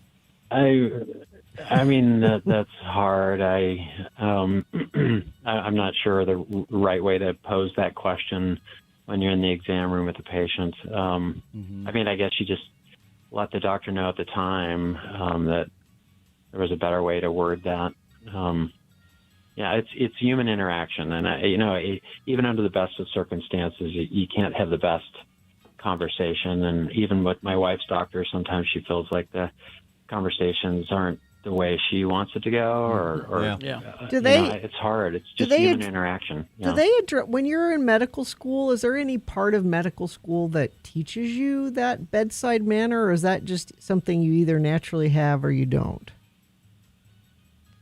Well, they do. That was a large part of the training I went through to try to teach clinicians to have a better bedside manner. Again, the hard parts, the training wasn't really touchy-feely at the time. It was really more scientific, and they wanted young medical students to have a better kind of social skills with the patient in the room and try to get them to share more of their concerns or complaints rather than directing the interview by the clinician themselves. But, I think it's hard, whether you're a teacher or in any occupation, or what you guys do, how do you have the best conversation to really? It's just tough. I mean, some teachers are awesome, and some teachers struggle. They don't have a good interaction in the classroom, and I think it's the same with clinicians. Some clinicians are fantastic and have a great bedside manner, and some really struggle. All right.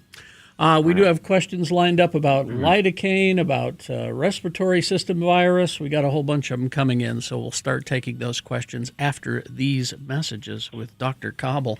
877-602-9696 is the number to call. A disabled vehicle. This is 114th South, milepost 3. 2 center lanes are blocked there. No accidents being reported, though, and I don't think you've sent anything in via text, but you certainly can if you see something. 33986 is where you do that. Hey, pet owners, February is Dental Health Month at Trilogy Vet Center in Sandy. Get your pet's teeth cleaned and mention Radio from Hell to save $50. Learn more at trilogyvetsandy.com. All right, 877-602-9696 is the number to call to talk to Dr. Cobble, or you can text your questions. We prefer your calls, but if you have to, text 33986. Salt Lake Film Society. This is Broadway Center Cinemas. If we're going to the movies, that's where we go, because you can get everything there. You can get the first run movies there, but you can also get these special events.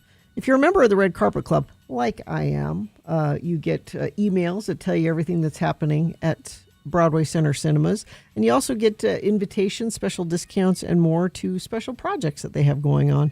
Opening this Friday, it's The Moment, starring Charlie XCX as a young rising artist planning her new tour. This was, just shown at Sundance, and now it's out.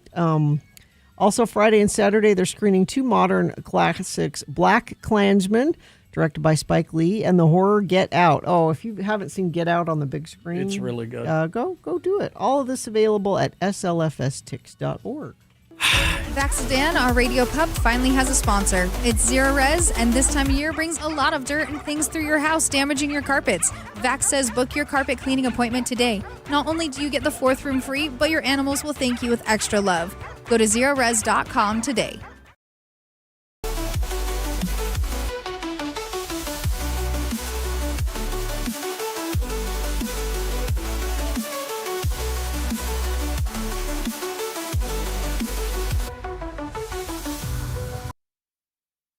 It's one of the most hotly debated public lands issues of the past several decades. The reintroduction of the gray wolf into Yellowstone National Park. Now, a similar controversy is brewing in Utah's state capital. Tonight on PBS, Frontline looks at the movement to reintroduce penguins into Salt Lake City. As recently as 40 years ago, Magellanic penguins roamed free in the tree-lined neighborhoods of Salt Lake's Avenues district. The flightless birds had few natural enemies, and their huge flocks were a common sight. But unrestricted hunting, family pets turned predator, and encroaching civilization all took their toll on these funny, waddling creatures, and they eventually became extinct in Salt Lake City. Join Frontline correspondents as they talk to the old-timers who still remember what it was like when penguins walked the Abs. Well, what I remember most was the mess. Now, there were some that thought the penguins was cute. That is until they lived up here and had to clean up all the poop. Oh, I do miss 'em. I remember when I was just a little shaver. You'd fall asleep to the sounds of 'em making that weird call they do. It was kind of scary. And kind of romantic, too, when you think about it. Frontline will talk to the people who want to bring the penguins back to Salt Lake and to those who oppose it. The penguins were here as a natural part of the environment. The delicate ecosystem of the Avenues District and of Capitol Hill, for that matter, will remain out of balance until the penguins are brought back. Well, most of us in law enforcement in Salt Lake are against reintroducing the penguin into the city. I mean, we've got our hands full already, what with the gangs and such. Besides, a pack of them little bastards killed my grandfather's brother years ago. You know, they say that penguins are shy and won't approach humans, but I know different. Will the penguins return to Salt Lake City? It's an in-depth look at the entire issue tonight on Frontline.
Brenda shares a wall with her parents in Santaquin.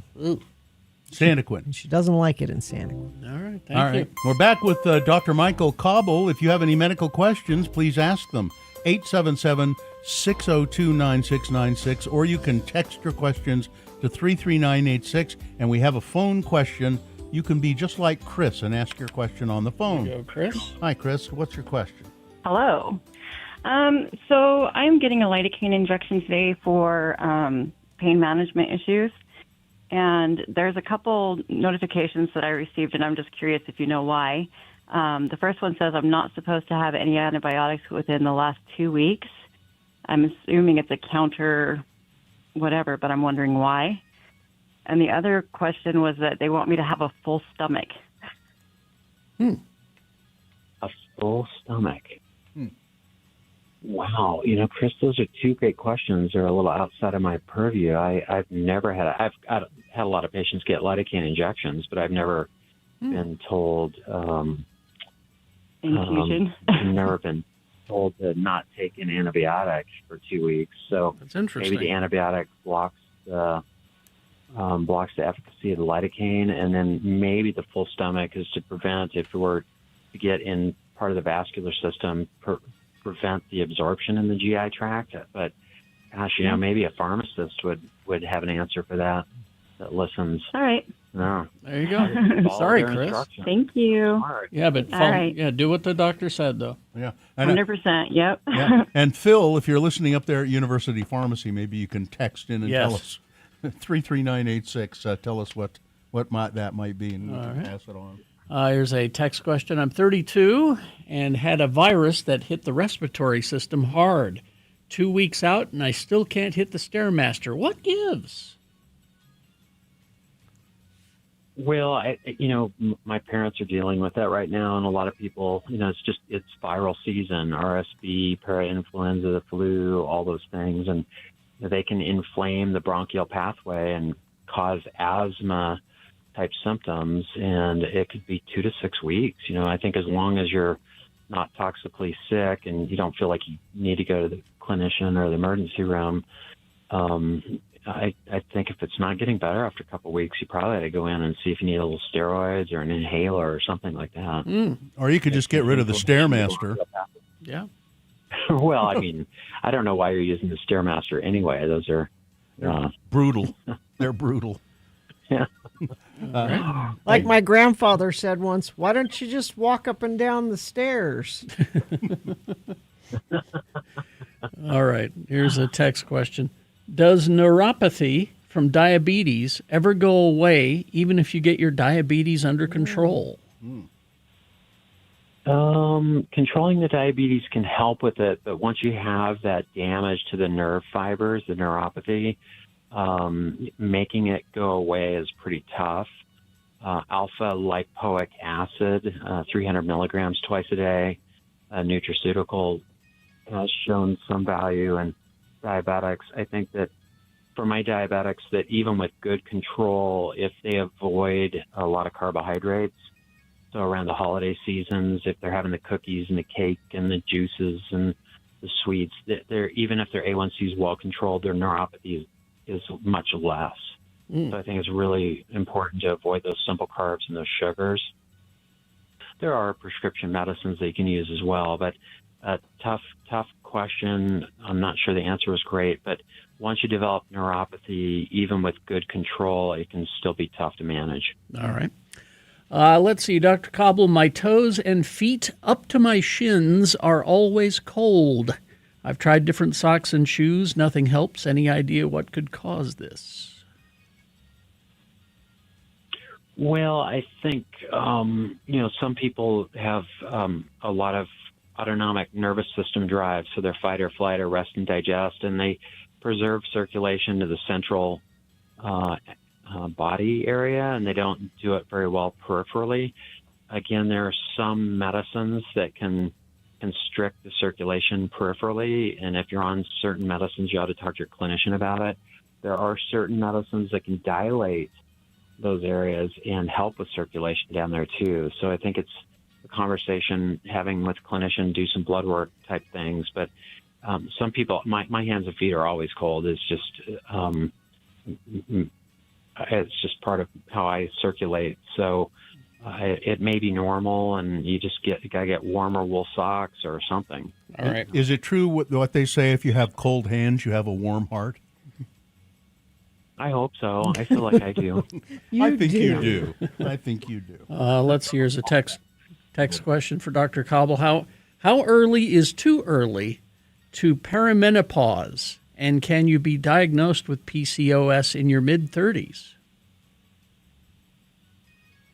Well, you can be diagnosed with PCOS, polycystic ovarian syndrome, when you're 12, 17, 22, 37, any of those ages. So that's not unusual. I see a lot of PCOS 20s, 30s. And then perimenopause can happen at any age, ironically. So can a woman go through menopause when she's 27, 32, 37, 42? Yes.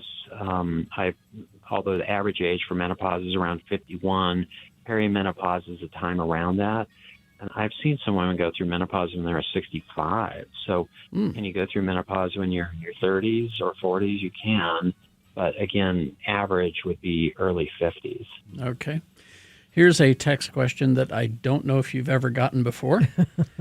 I'm 22 and wonder, why do I get cramps in my muscles when I start drinking, specifically beer or whiskey?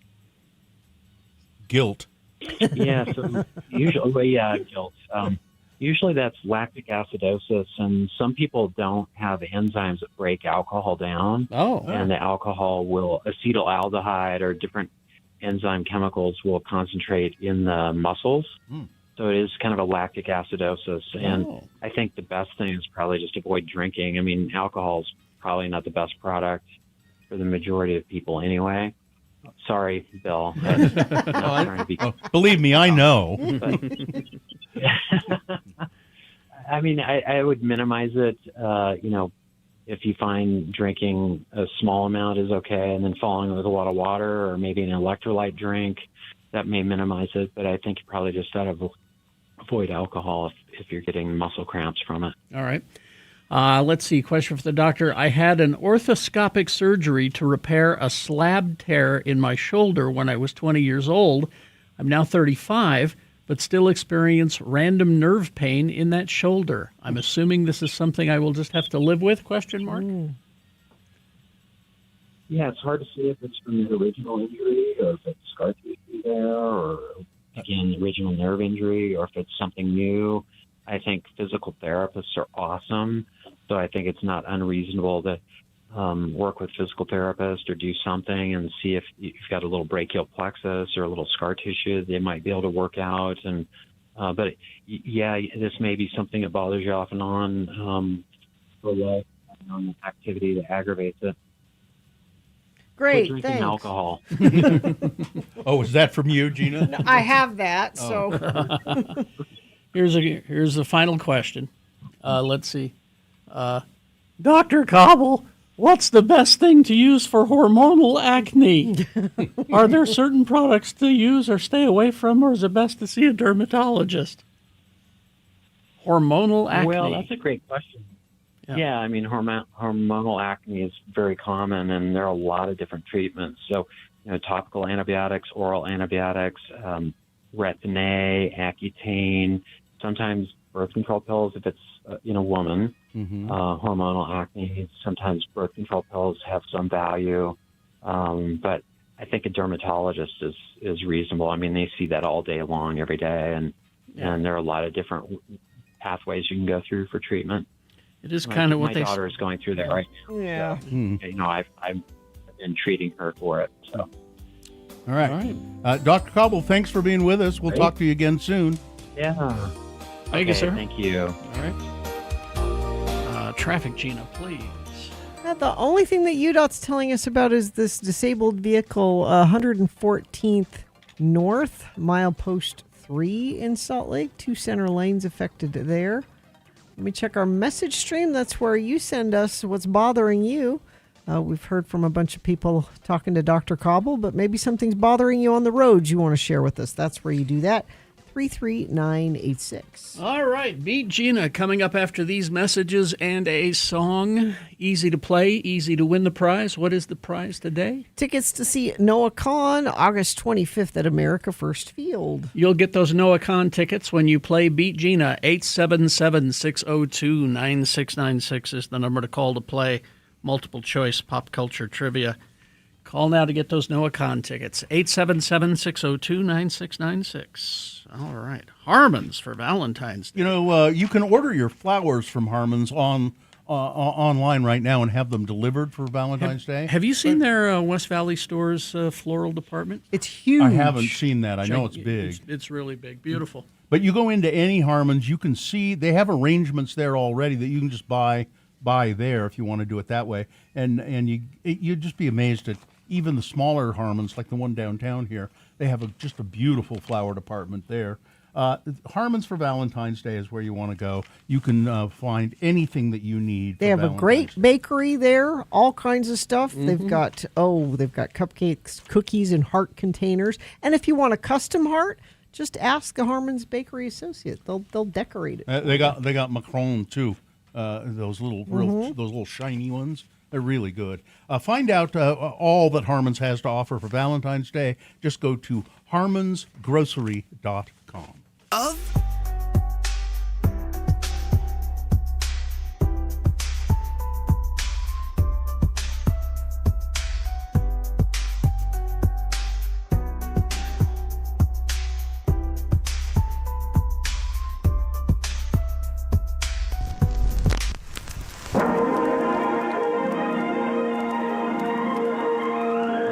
It's often said that people of Utah speak a language all their own. It's a language that's often confusing and even incomprehensible to newcomers here in the Beehive State. So, Radio from Hell presents a handy guide to help everyone understand how the natives speak. It's the Utah word of the day, and today's word is denture, D-E-N-T-U-R-E, denture. And now we're pleased once again to welcome to the show Don Griddle. Hey, excuse me, ma'am. It's Criddle. What's Criddle? My name. It's Criddle, not Griddle. In your introduction there, you called me Don Griddle instead of Don Criddle. I'm Don Criddle, Marimona, Utah. Apologies. We are pleased to welcome to the show Don Criddle. Mr. Criddle is the mayor of Mona, Utah, and he will use our Utah word of the day as he delivers to us Mona Community Notes. Mr. Mayor, if you please. Thank you. Hello. I'm Don Criddle, Marimona, Utah, and this is Mona Community Notes. And with me today is my boy Denver Criddle. He gets off school today because it's a Mona holiday. Howdy, folks. I'm Denver Criddle, the son of the mayor of Mona, Don Griddle. Denver. Sorry, Dave.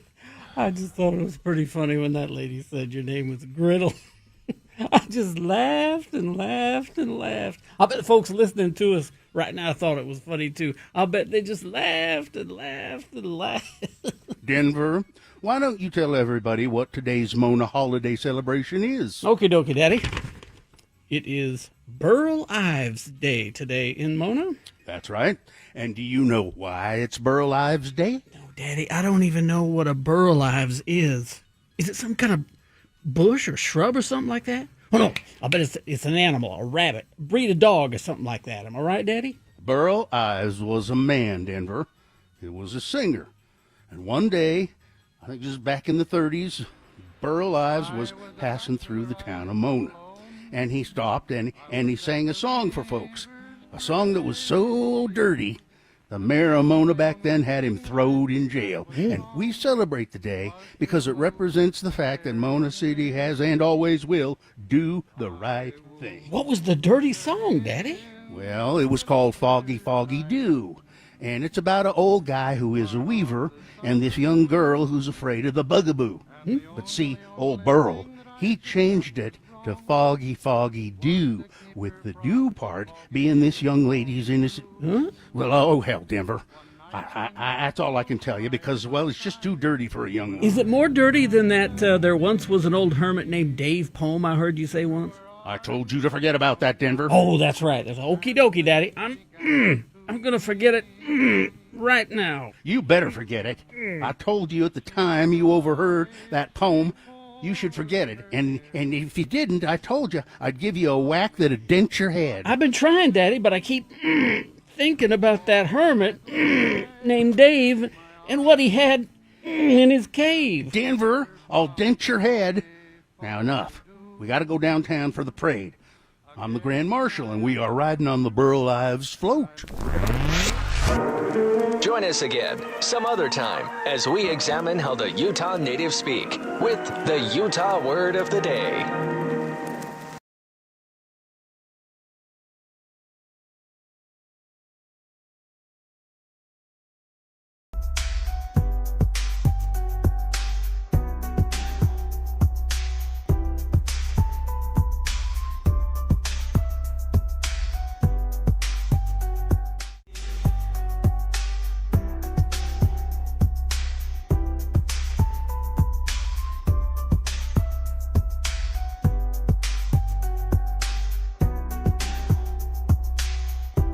I have a funny bathroom story. Okay. A public bathroom story. Okay. And All Bill right. will like this because I tend to attract weirdos in public bathrooms. There was the incident years ago at a truck stop in Panguitch. We won't get into that one. Oh. I'll tell you that after. But so I'm going to the Duran Duran show. This is Saturday night, right? Mhm. So I'm at the Delta Center. There's like 20,000 people. It's sold out. Great show, by the way. Okay. But before Duran Duran goes on, I have to use the men's room. So I go and take care of my business. I'm at the sink washing my hands, okay? And I see in the mirror a dude kind of looking at me. And I'm like, oh, he probably knows that I'm Todd Newcomb because, kind of obvious.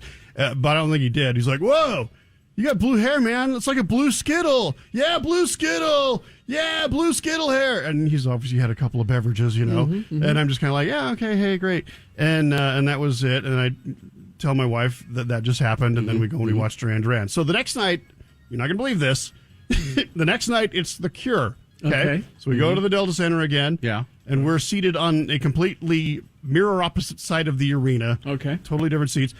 And before The Cure goes on, and go do my thing in the men's room, and I go in there, and I'm at the sink again, and I'm not even kidding you, the same dude. I look in the mirror, and it's the same guy. Whoa, blue Skittle hair, you're here again, woo! And at that point, I high-fived him. We did a one-arm embrace, and I'm like, dude, we got to hang out.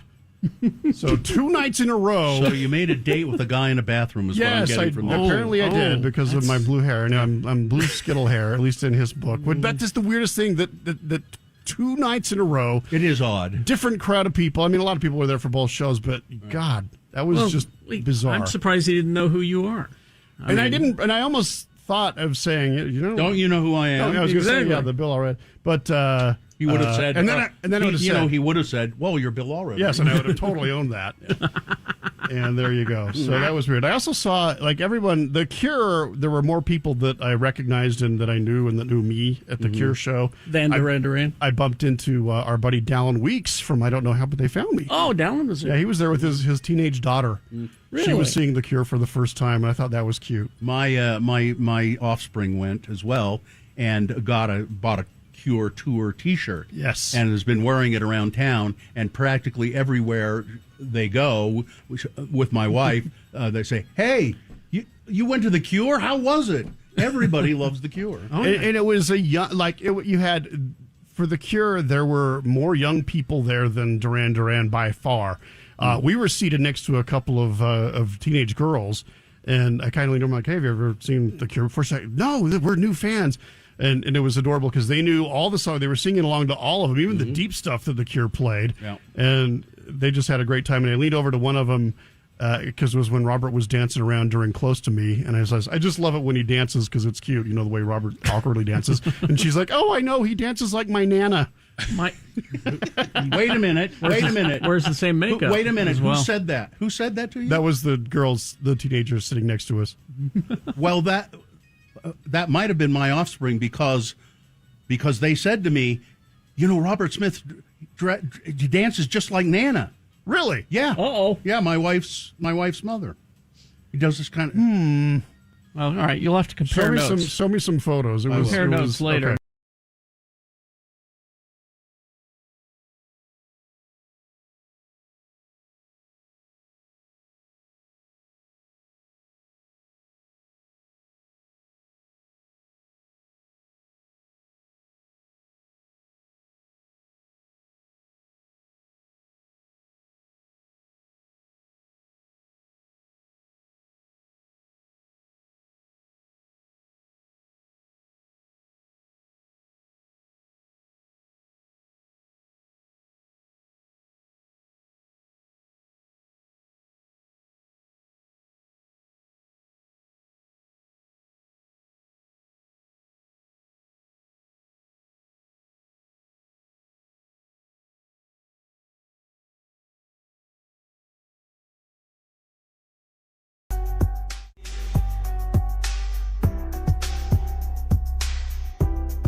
I'm Johnny O, Johnny Ola that is. I'm the Beat Gina announcer, and we'll get to our game Beat Gina in just a moment. But first, this word from Blatz Beer.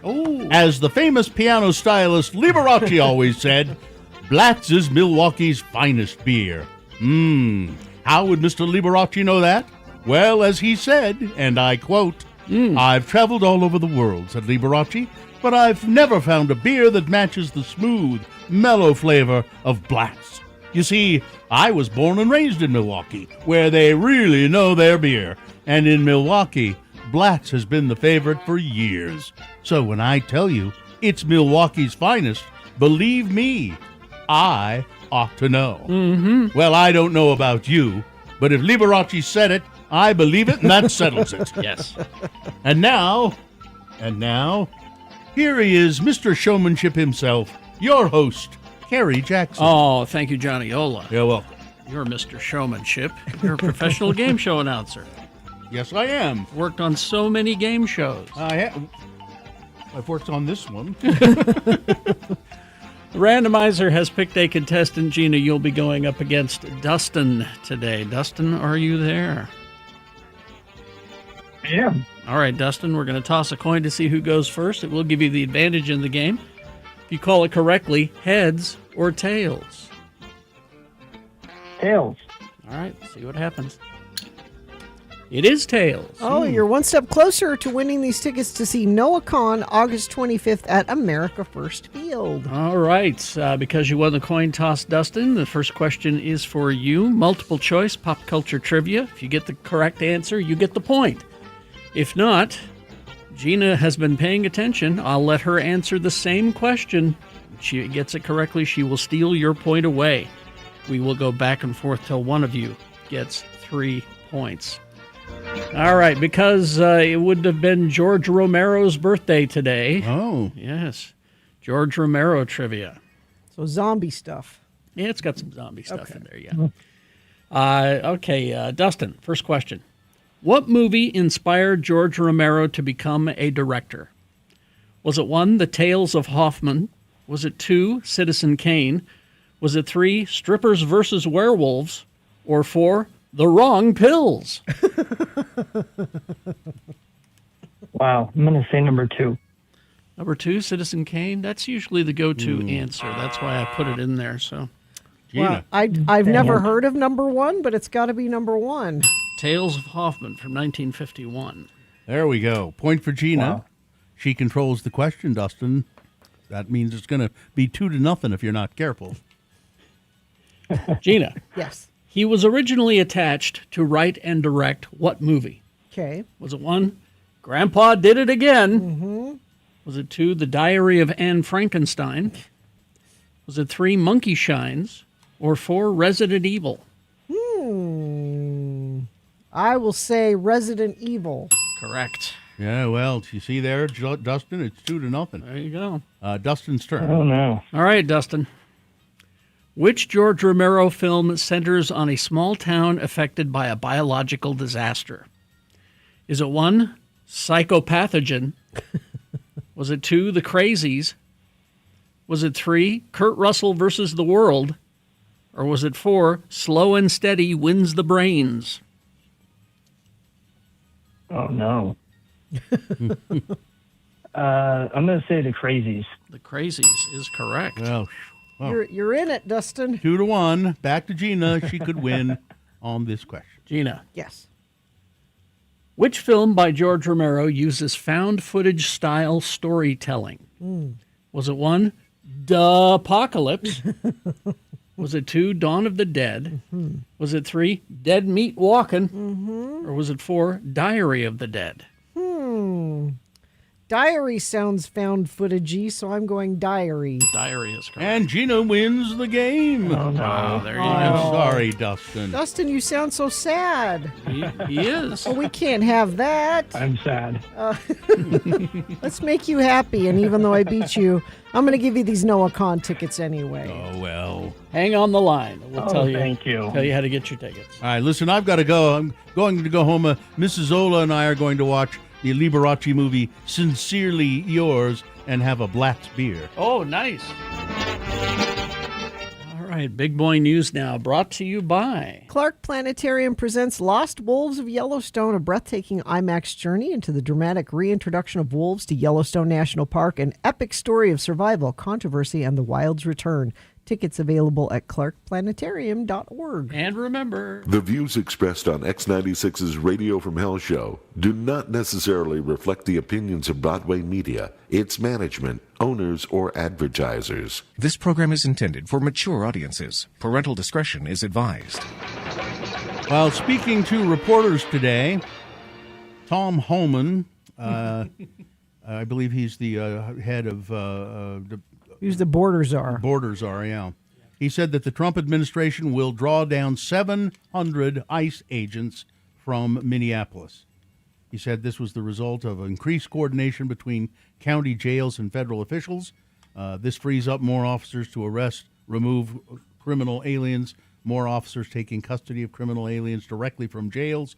This means less officers on the street doing criminal operations, Homan said. Notably, Homan has not confirmed which sheriffs have agreed to this increased coordination with federal immigration enforcement. A reminder, the Minnesota Department of Corrections already facilitate transfers of people who have completed felony sentences in state prison when federal agents are present to take custody. But the Department of Homeland Security, or the DOC, does not operate county jails, and that's the Department of Corrections. Does not operate county jails where most immigration encounters occur, and many sheriffs across the state have chosen not to work with ICE. So it'll be, it's not clear yet how that's going to happen. I wonder if somebody handed him a $50,000 bribe at a fast food sack to get him to do this. Maybe. A Doberman pinscher named Penny is America's top canine after earning the title of Best in Show. Really? She's beautiful. Last night I don't know at if we have a picture of her at the 150th Westminster Kennel Club Dog Show in New York. Judge David Fitzpatrick tapped the 4-year-old female with the mirror sheen black and rust coat from Reseda, California. Wow. Picked over a field of 6 other group champions, among them a Chesapeake Bay retriever named Coda, who was awarded Reserve Best in Show. To, I guess, if Penny is unable to fulfill her duties, maybe she poses in Playboy. Or something. Yeah, that could come back. Yeah. Coda would take over. In roars of approval, there were roars of approval from the crowd for Coda getting the Reserve Best in Show. I got a picture of Coda here. Good-looking dog. Yeah. My dad had a Doberman. Guess what his name was? Fritz? Spock. Okay. Oh, no, I'm thinking German Shepherd. Yeah. Spock. They got pointy ears. Because they got pointy ears. See? Oh, I see. I bet there are lots of Dobermans named Spock. Okay. After making the final lineup, Afghan Hound named Zeta, a Lhasa Apso named JJ, a Maltese named Cookie, and a smooth fox terrier, not one of those wiry fox terriers, a smooth fox terrier named Wager. Oh, and an old English sheepdog, very popular dog, named Graham. I couldn't be. Graham. Yeah, I couldn't be objective as a judge. You all winners. I would go with the small dogs every time. So the Shih Tzu. I couldn't be the Shih Tzu is beautiful too. Did you see him? Oh, of course. I couldn't be objective because I couldn't be a judge because you have to grab them. You have to grab them in their privates. That's part of your judging. I always thought that was really weird to watch them do that. The Utah State Board of Education is putting the final touches on a plan giving access to a panic button to every teacher in every school. But there's some confusion about what technology they might use to do this. Whoever's the highest bidder? It's technology that's been coming for a long time. No, I mean, they're just not sure there's a technology that will allow this to be done.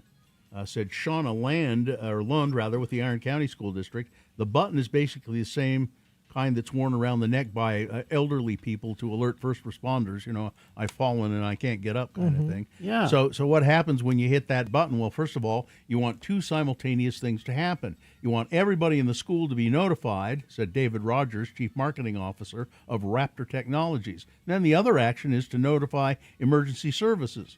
There's also a button to press for lesser emergencies, like a sick child that only needs to alert the school nurse. With some school district person, so are they going to be wearing 3 buttons, or what are they? I don't know. This seems complicated. Yeah, but it doesn't seem that complicated, really. I mean, this is technology that I think we have now. I think I don't think it is. I think it's hard to. What they're saying is it's hard to. You could do it for one person, but when you want everybody every teacher in the school, then it gets really complicated to how to do it. The NFL says it will look into New York Giants co-owner Steve Tisch and his association with Jeffrey Epstein. Wow. After the name showed up more than 400 times. Wow, really? In files released by the U.S. I never met him. Justice Department.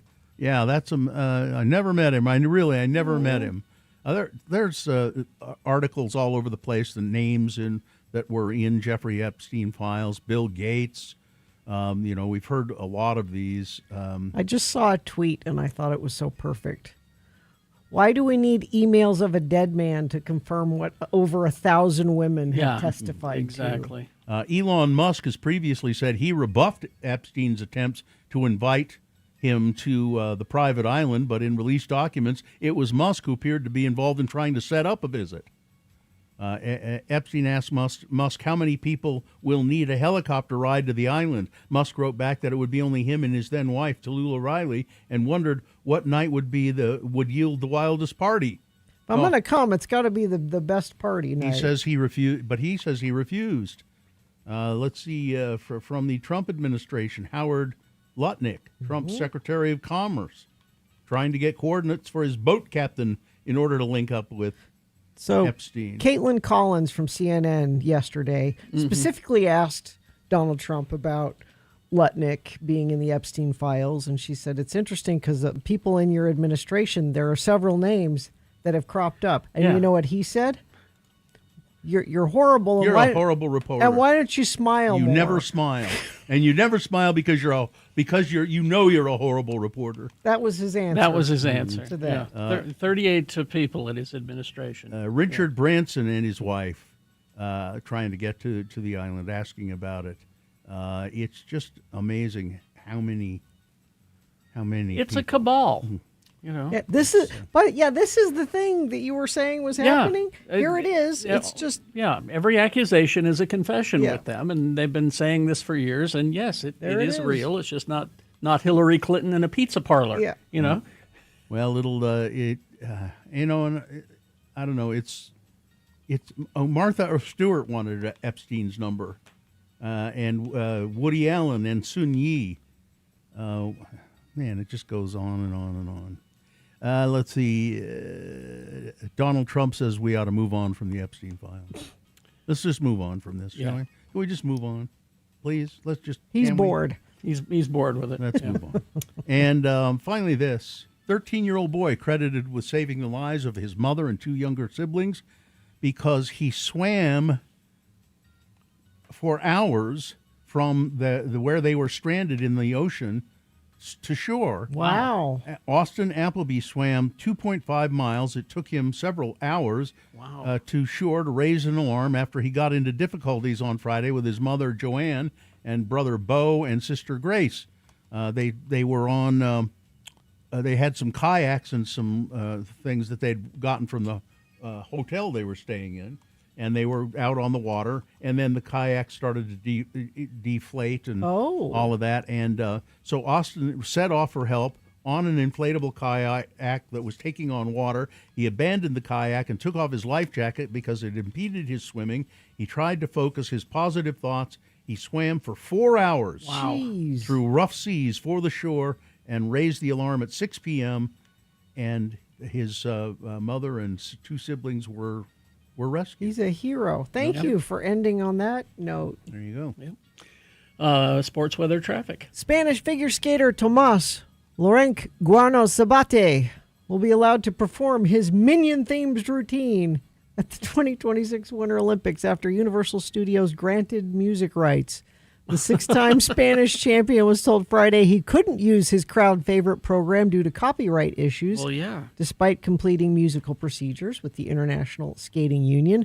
Finding out last Friday so close to the most important competition of my life was incredibly disappointing.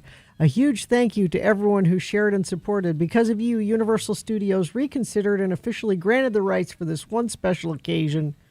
Everybody will be watching the Minions figure skating routine. Let's see. The Utah Jazz won last night. They beat the Indiana Pacers 131-122. What? They play the Hawks tomorrow at 5:30. And there were a bunch of trades yesterday. And apparently we got a guy named Jaren Jackson Jr., who's really good. And they're looking for immediate impact, Carrie. That's what they're looking for with him. Let's see. Utah Mammoth are home tonight to the Detroit Red Wings. Tusks up at 7 p.m. In basketball, BYU men's basketball on the road at Oklahoma State. That game's at 7 o'clock. University of Utah Utes are home tonight to Arizona State. That is also a 7 o'clock game. And Utah State on the road at New Mexico. It's a later game. That one's at 9 o'clock. Weather. So the Weather Channel posted this morning.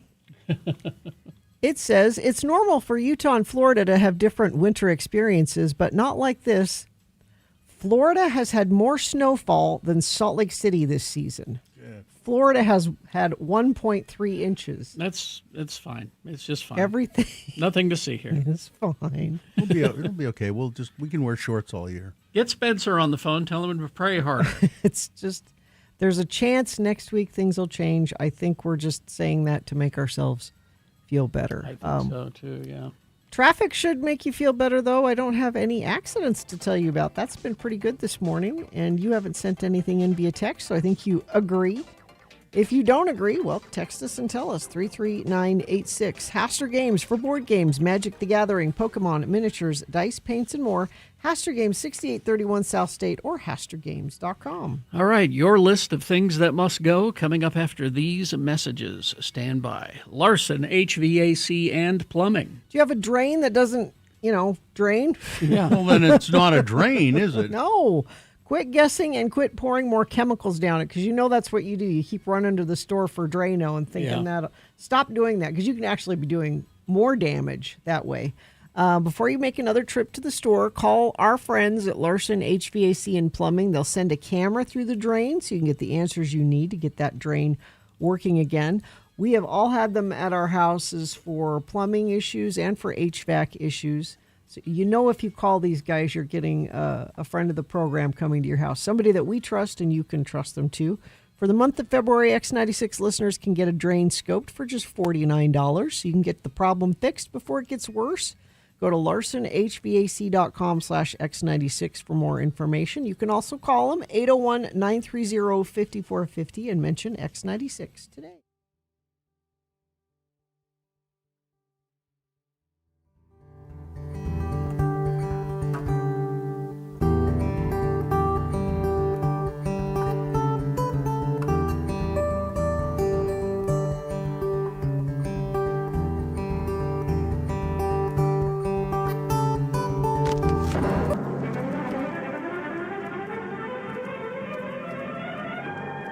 It's often said that the people of Utah speak a language all their own. It's a language that's often confusing and even incomprehensible to newcomers here in the Beehive State. So, Radio from Hell presents a handy guide to help everyone understand how the natives speak. It's the Utah word of the day. And today's word is... HORP. H-O-R-P. HORP. And now, to use the word, here are two Utah fellows getting ready for Utah's biggest yearly celebrations. It's Pioneer Days, Days of 47. The season of the Ute Stampede, and the mayor of Mona, Don Criddle, and his son Denver are planning what they will do to celebrate this year. Again, the word is HORP. Denver, boy of mine, what do we do this year to celebrate the arrival of the Mormon pioneers into the Salt Lake Valley? It's been years since we have went up to the Days of 47 rodeo at the Calvin L. Rampton Salt Palace Convention Center. Would you like to do that? Well, Daddy, I do love the rodeo. You know I do. them clowns that they use for the bull riding, that's pretty exciting. But ever since that one clown, Gene's Wall, he got paralyzed by that big old bull named Husker Du, the clowns just ain't been the same for me. Well, okay. But what about the parade? You've always been a young man who loves a parade. Oh, I do like the girls that twirl them batons. Gives me a funny feeling in my tummy when they throw them way up in the air and then catch them and twirl them again and again. I get all wound up inside. Well, then, why don't me and you and your ma go up to the parade? 'Cause they don't throw out candy anymore, Daddy. And that's a ripoff. Besides, I'm too busy to go this year. I'm getting ready for another big celebration right here to home. What? What celebration? Well, I'm getting ready for the Renaissance Fair up to the Lavender Farm. It's next month, and I'm making a costume, and I'm making a big old lance. Tim Hafen told me I could borrow his horse, and I'm entered into the jousting contest. Hey, Denver, I don't think you can't talk me out of this, Daddy. I'm going to do this. It's going to be great. The Knights of Mayhem are going to be there, and Opal the Fairy, and a mermaid, too. And for the music, the Wolfgang Twins are a couple of Viking-like guys who pound drums with axes. And best of all, the future Mrs. Denver Criddle is going to be performing, too. Are you off your head, boy? Who would that be? There's these identical twin ladies, beautiful ladies, I might add, who play all kinds of music on electric harps. They're real good and real pretty, and it don't matter which one wants to get married to me because they are identical. And guess what the twins call themselves, Daddy? Just guess. I don't know. The Horp Twins? The Horp Twins, Daddy. Isn't that great? The Horp Twins. Join us again some other time as we examine how the Utah natives speak with the Utah Word of the Day.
Things that must go on the radio from Hell Show. These are things that are bugging you, our dear friends of the program.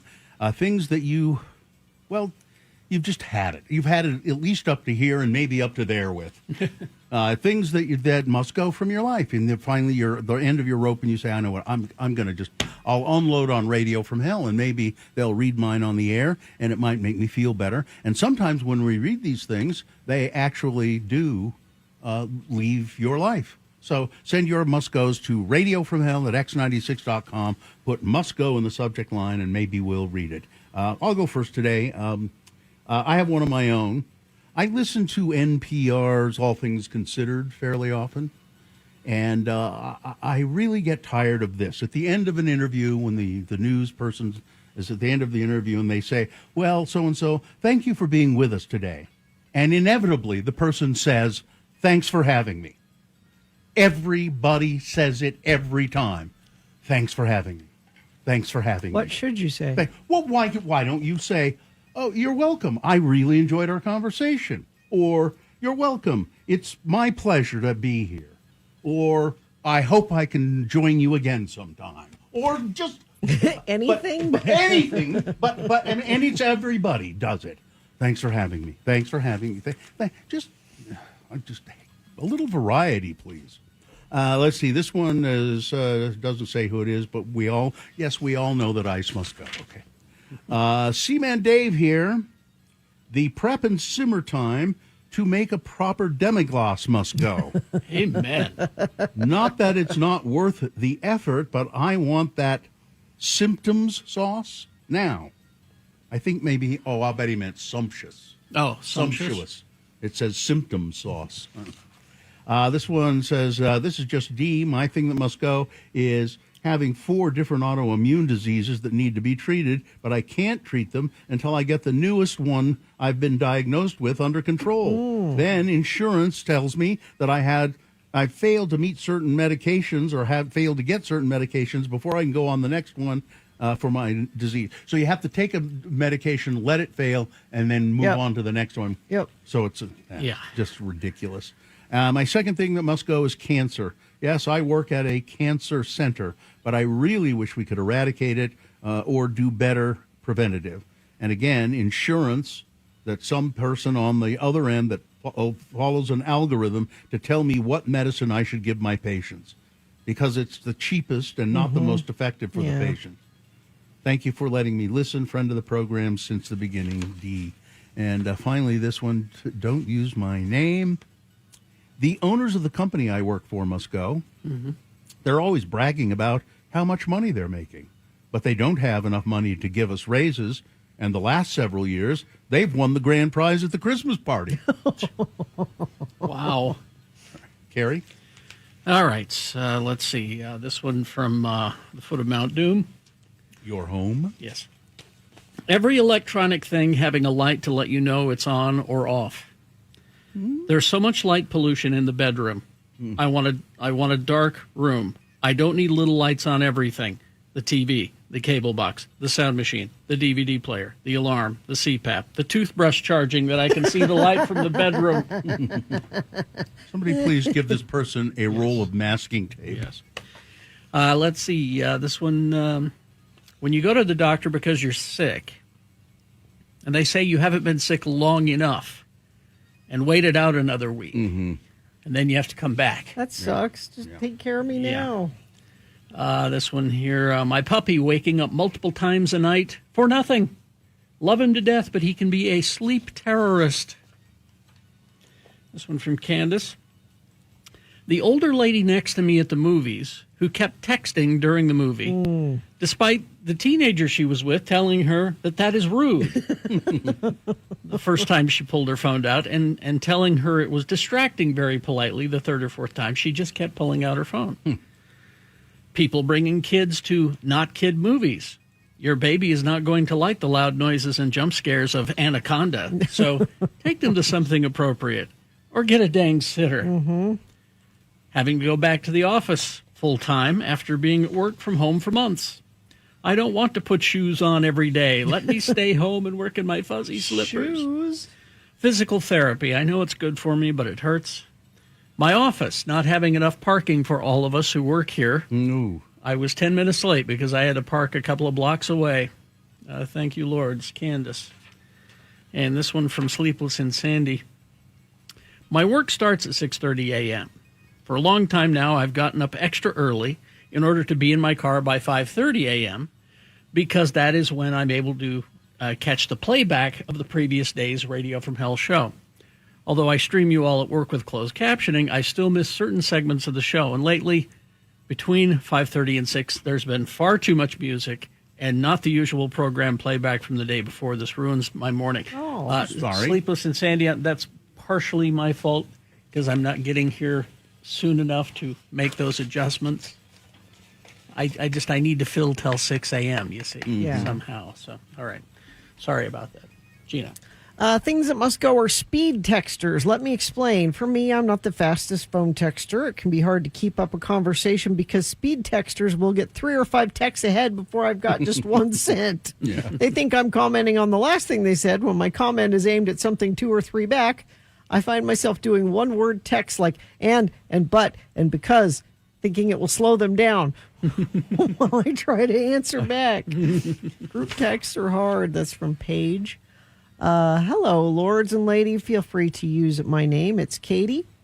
Going back to the gym for my mental and physical health and feeling so peer pressured into group fitness class that I went way too hard. 2 days later, I'm still so sore I can barely walk, much less go back to the gym.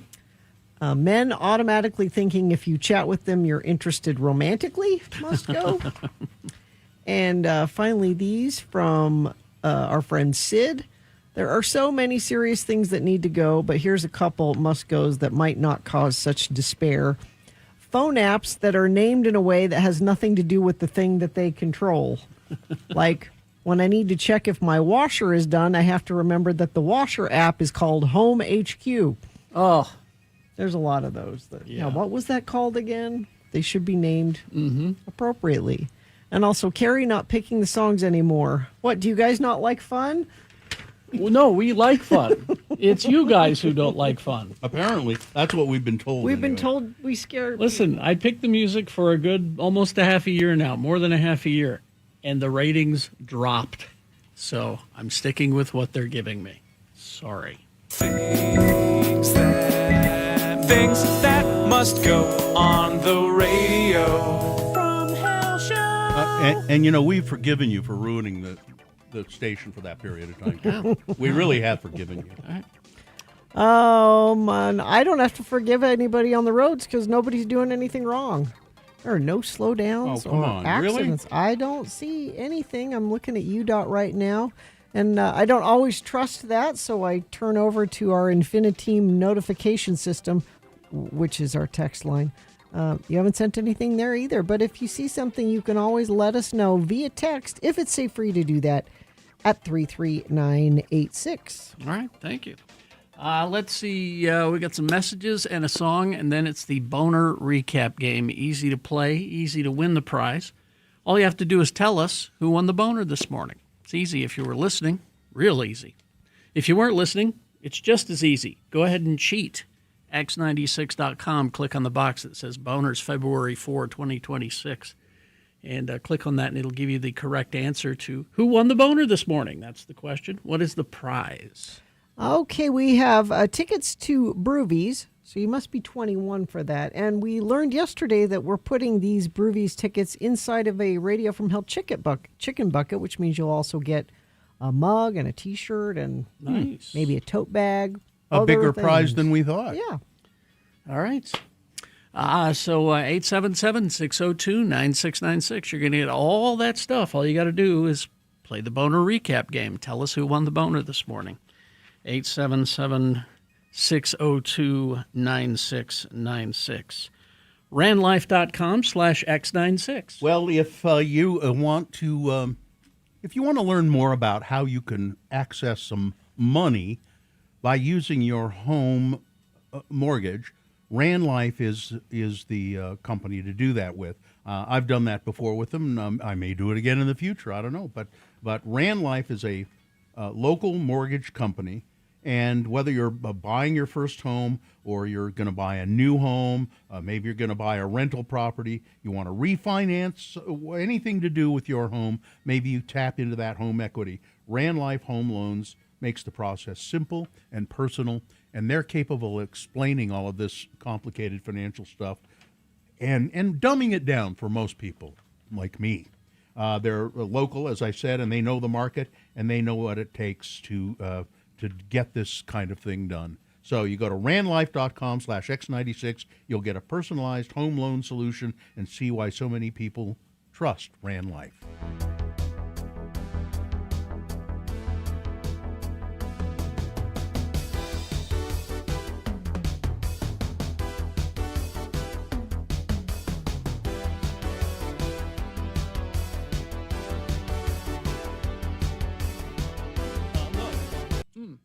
Food. Yes. Everybody likes to talk about food. Sure. Time Out magazine, all right, has released the world's best food cities, top 10 food cities, and I have them right here. And then there's also an article about the most iconic food from each state in the United States. All right. And I sort of want to do part of both. Do all the food cities and then the iconic foods as well. So there are 10 cities listed here, and you have eaten in one of them. Maybe I think. Yep. I bet you've eaten. No, you've eaten in two of them, I think. And Gina's not eaten in maybe only one of them. Well, let's see. Jakarta, Indonesia, number 10. Great food city, it says. Here's one you've eaten in, Carrie. Paris, France. Yes. Gina? I have not eaten in Paris, France. Shanghai, China. Lagos, Nigeria. Mexico City. I need to go to Mexico City. The food scene in Mexico City's really taken off lately. Supposed to, yeah. Madrid. Cape Town, South Africa. Medellin, Colombia. Number 3. Bangkok, Thailand. And the number 1 food city, and this is in the world, New Orleans, Louisiana. Nolans. In the world? Yeah. Yeah. I've eaten there. Yeah, me too. Good food. Number 1 food city. That's interesting. There are so many different influences from all around the world, all combined into... It's a port city, so, you know. So there you go. Now there's this other thing, the iconic foods of every state. This is put together by the Food Network. And so it's things like, in Alabama, chicken with white barbecue sauce. Yes. In Alaska, king crab. That's the iconic food of Alaska. Arizona, chimichangas. Okay. California, avocado toast. Of course. Utah, fry sauce. Oh, I was going to say pastrami burger. Fry sauce. Really? Fry sauce? It's not a meal, really. Well, no, it's just a food item. Fries. We get fry sauce. Should be pastrami burger. But then you get fries with fry sauce with that. Onion rings, thank you. With the fry sauce. Yeah. I hate going to a place though where you like the burger but you don't like their fries. So you have to go someplace else to get the fries. That's why you Boulevard Express it, Bill. Huh? Boulevard Express. I don't know what that is. You get your burger in one place, and then you say thank you, and you drive to the next place and get your fries, and you drive to the next place. Well, then it all gets cold. And then you park under the underpass and eat it and cry. There's a way to do this. It all gets cold. Well, have you ever wondered what it's like to sneeze while you're driving 200 miles an hour in an Indy car? Have you ever wondered what? I would think it would be like sneezing, right? Well, but think about it. You have to close your eyes when you're driving. Yeah. Just everything how slows far down, though. Everything slows down. I think when you sneeze. No. When you're driving 200 miles an hour, you're so used to it. Everything slows down. Well, race car drivers deal with a lot of challenges that we all do. We've all had to sneeze while we're driving. But it's harder to do when you're going 200 miles an hour. IndyCar star Alexander Rossi was recently interviewed about what it's like to sneeze while you're going 200 miles an hour. They also asked him about picking his nose. Do you have to pick your nose while you're driving 200 miles an hour? I think with the helmet and everything, that's the last thing on your mind. And that's what he said. He said, well, even if I wanted to, I couldn't get it up there in the helmet. The gloves, you got the stuff covering your face so that if you catch on fire, you don't die. You got the helmet, But the trick is to try to sneeze in the straightaway, he said. Well, yeah. 'Cause no kidding. If you can hold it, till the straightaway, it's better. But he said it's scary. You close your eyes for a second, and how far you travel in just that half a second when you close your eyes, it could be disaster. I heard Danny Sullivan, Indy race car driver, though, talking about how many laps did they do at Indy? Is it 50 or 100 or something? I mean, they just a lot of laps. 500, the Indianapolis 500. Oh, 500, yeah, obviously, duh. But you're going 180, 200 miles an hour for that long of a period of time. And he says everything slows down, kind of. He says, I knew where my girlfriend was sitting. And so I would look to find her every time I went by. And then I noticed she was getting very friendly with a guy sitting next to her. He said things sort of slow down, and you get used to it, and you can. You did good, Gina. I'm proud of you. That's good. Whoa! Hey!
Let's go to Vineyard. Yes. Eddie says in Vineyard. In Vineyard. Hey ho. Let's go. Vineyard. That is how you spell it. If you're going to write it out, that's Yeah. how that would be. I was saying Vineyard for months. Then someone from Vineyard corrected me and said it's Vineyard. All right, 9:06 right now. Time for the Boner recap. If you insist. No, I don't care. I'm not insisting No, on do anything. you know who insists? Who? Broovies. They yeah. they are sponsoring this now. Broovies, craving movies and craft beers. Broovies Cinema Pub, 677 South 2nd West, serves great food, drinks, first-run movies, all from your seat. You must be 21 or above with an ID. If you mention X96, they have 2-for-1 admission. You can see all the movies that are playing at broovies.com. But somebody right now is going to win tickets to Broovies that are tucked away in a Radio from Hell chicken bucket. Well, somebody named whom? We hope it's Marissa. Marissa. Hello. Oh, there you are, Marissa. Could I see your ID, please? Yeah, I'm 32. Okay. It says right there, Bill. Oh, yeah. Can't you see? Papers, 32. Papers? Yeah. There it is. There you go. You're old enough to do this. Marissa, how are you today? I'm doing good. How are you guys? Well, thank you. Are you doing anything special? Are you working? What are you doing? Yeah, I just got to my work. I'm in Park City. Oh, what do you do there? I'm a licensed transaction coordinator for a brokerage. Wow. Money stuff. Man. Yeah, real estate stuff. Yeah, real estate stuff. Well, I tell you what, I think even real estate agents can deserve to win prizes from us. Sure they do. Yeah. So we're going to do the Boner recap game. I'll tell you who the Boner candidates were. You tell me who won. You get the Broovies tickets, and you also get a Radio from Hell chicken bucket full of all kinds of nice stuff. Did you hear the Boner candidates? Ooh. Yeah, indeed. Did you hear the Boner candidates earlier today? I did not. Did you cheat? I didn't. We'll wing it. We'll win it. I believe in you, All right. Marissa. Oh, Here we go. This will be interesting. All right. Boner candidate number one was, I knew if those two got together, they'd talk crap about me. This is a story of a young woman, 29 years old, just a little younger than you, Marissa. She's in Ohio, and she went to a party with her husband. And lo and behold, at the party was her boyfriend. Yes, she had a boyfriend and a husband. They did not know about each other. And then she saw them starting to talk at the party. And so she went out to the car and got a gun and came back in and started blasting away. She didn't hit either one of them, but she hit some poor sucker that was sitting on the couch, shot him in the stomach, and didn't kill him, but she's going to go to jail now for quite some time. That was Boner candidate number one. I knew if those two got talking, they got together, they'd talk crap about me. Boner candidate number two, well, she doesn't have any genetic ties to us. Oh, we love her, but, I mean, well, this is a couple in Florida. They went to a fertility clinic, and they implanted the woman with with an embryo, and it was successful. This is a very pleasant-looking white couple, man and a woman, and then they have a baby 9 months later, and the baby's brown. We don't. We think something's wrong here. They did not give us the right embryo, and they're trying to get to the bottom of this. And it's the cutest little baby too. And they say they love her, and love her. she's their daughter. But they also say this child. There's some other parents out there that this child belongs to. Exactly. So that's boner candidate number 2, and then number 3, Marissa, is I'm just going where the voters are. It's a Florida Republican candidate for governor. His name is James Fishback, and he joined Tinder, the dating app. And he said, I did it just because that's where the young female voters are in this state, and I need to talk to them. Sure, that's why you're on Tinder. That was boner candidate number 3. Who do you think was the winner, Marissa? Number 1. I think she said number 3. I thought I heard. I mean, my Number 3. my headphones have got a I heard it. short. Oh, in yeah, them, I did. Say it again, Marissa. Say it. It's number 3. That's what I thought. Yeah, Number I 3. There's a short in this cord here, and You're a winner, Marissa. That's what you are. Yeah. Hang on the line. Awesome. Hang on the line. Have a little chat with Katie, and she'll tell you how to get your tickets and your chicken bucket. There you go. I keep getting these weather reports saying that Oh, don't bring this up again. 10 days out, it's looking promising. There is a shift in the pattern. But you don't believe this. I mean, I'm trying to be hopeful.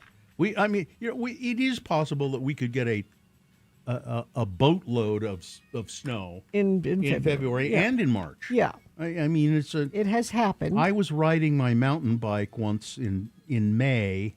It was on my birthday, and we were up in some meadow up above. I forget what part of Utah we were in, but and all of a sudden it started to snow. I was riding my motorcycle in Yellowstone National Park in July one time, and we just got snowed on Really? like hell. Yeah. So I mean, it can happen. It can. I need something to hope for. You don't believe it. I'm trying to believe it. Why don't you hope for a motorcycle trip in Yellowstone? In Yellowstone, Yeah. and that'll. Yeah, because that's really fun. According to my weather source, Tuesday next week. Tuesday next week is when the pattern shifts, and Or maybe a that's- little bit. it But says they're here saying we're gonna- like 10 days out. Maybe we'll start getting actual. Well, this one here says that we're going to get snow on Tuesday. Okay. Well, wait a minute. But I don't believe it either. Wait a minute. What day do we have off? The 16th? 16th. Yeah, that's Because I don't want it to snow on that day. Why wouldn't you want it to snow on that day? Stay 'Cause home it's all a day hunkered off. down. No. That's all I do is hunker down. I'm tired of You're hunkering. tired of hunker, but it's more fun to hunker when it's snowy outside. I'll take a hunker. Yeah, well, like right now, I don't really have a good reason, I guess. So I hanker for a hunker. a hunk of hunkering. Mm-hmm. Hankering for a hunk of hunkering. Well, I hope we do get some. It's Are you going anywhere if we have a 3-day no, weekend? No, we do, don't we? Yeah. Yes. Yeah. No, I doubt it. I might I might go to the store. I could do that.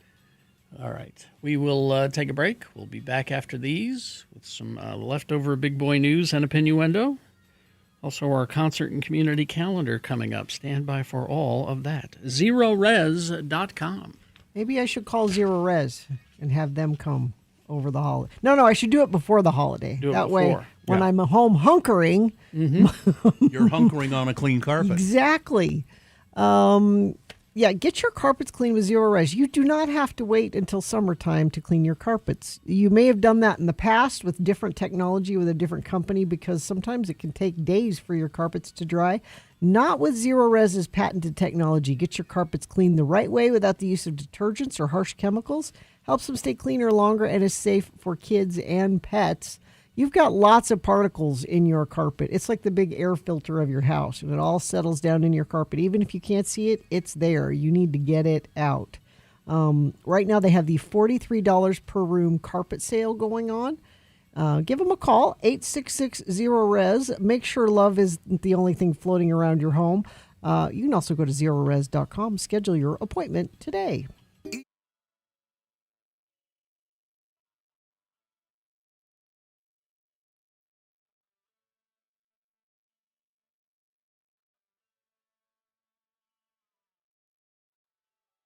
Is it chilly weather yet? I think You want to eat chili? Well, see, I had a little argument with my wife, and I just wanted to clear this up. I know it's September. Yeah. That's- I don't think it's quite chilly weather Well, yet. but so It's my going to be like almost 90 today. some friends of ours, our friends the Duncans, Linda had some surgery, so we made dinner for them. And my wife said to me a couple of days before, will you make dinner for the Duncans? And I said, yeah, sure. And I said, well, I said, what should I make? Maybe I'll make lasagna.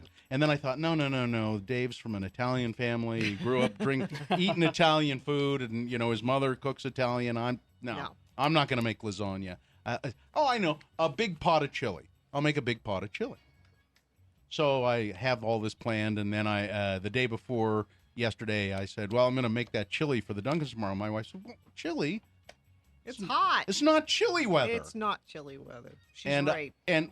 I thought of chili when it was rain. It was rainy last week, and it was kind of rainy and drizzly. And I said chili, and then she said, "Well, it's not chilly weather." And I thought, "Come now, wait a minute though.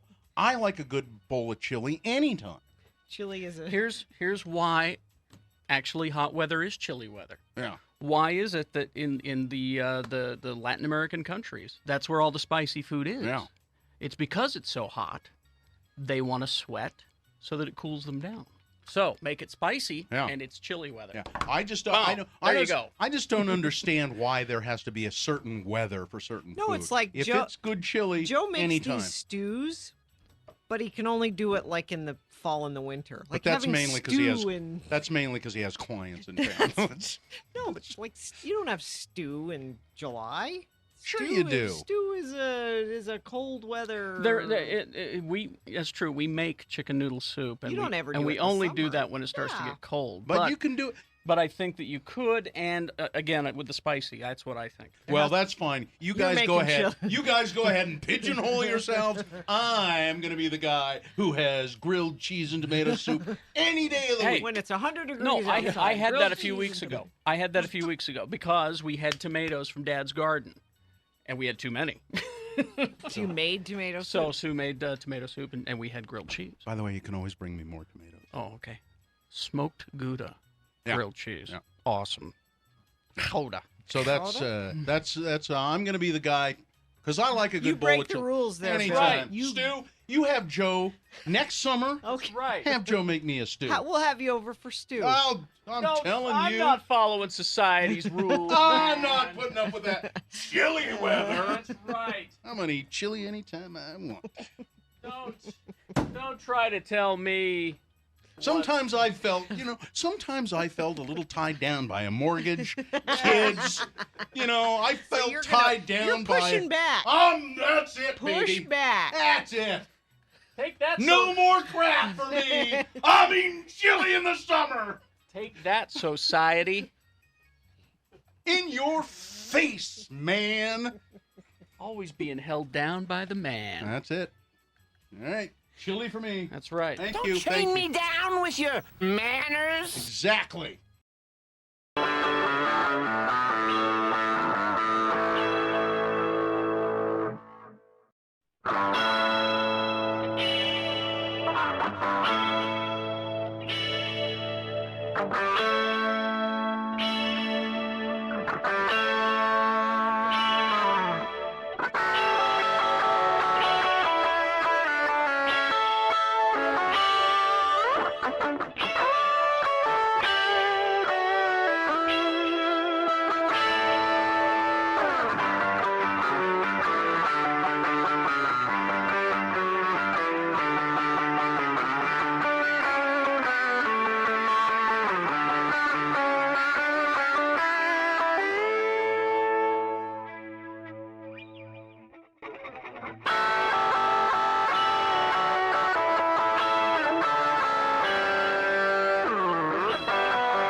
Thanks. All right, big boy news now brought to you by. Brought to you by, hey, pet owners. February is Dental Health Month at Trilogy Vet Center in Sandy. Get your pet's teeth cleaned and mention Radio from Hell to save $50. Learn more at trilogyvetsandy.com. And remember, the views expressed on X96's Radio from Hell show do not necessarily reflect the opinions of Broadway Media, its management, owners, or advertisers. This program is intended for mature audiences. Parental discretion is advised.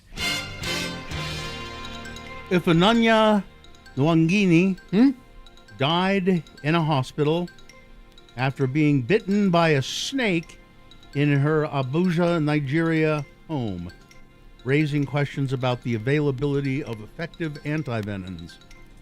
In a last message to her friends, she wrote, "Please come." The 26-year-old singer and former contestant on The Voice Nigeria had been bitten by a snake while asleep in her apartment in Nigeria's capital, Abuja, and was in hospital anxiously awaiting treatment.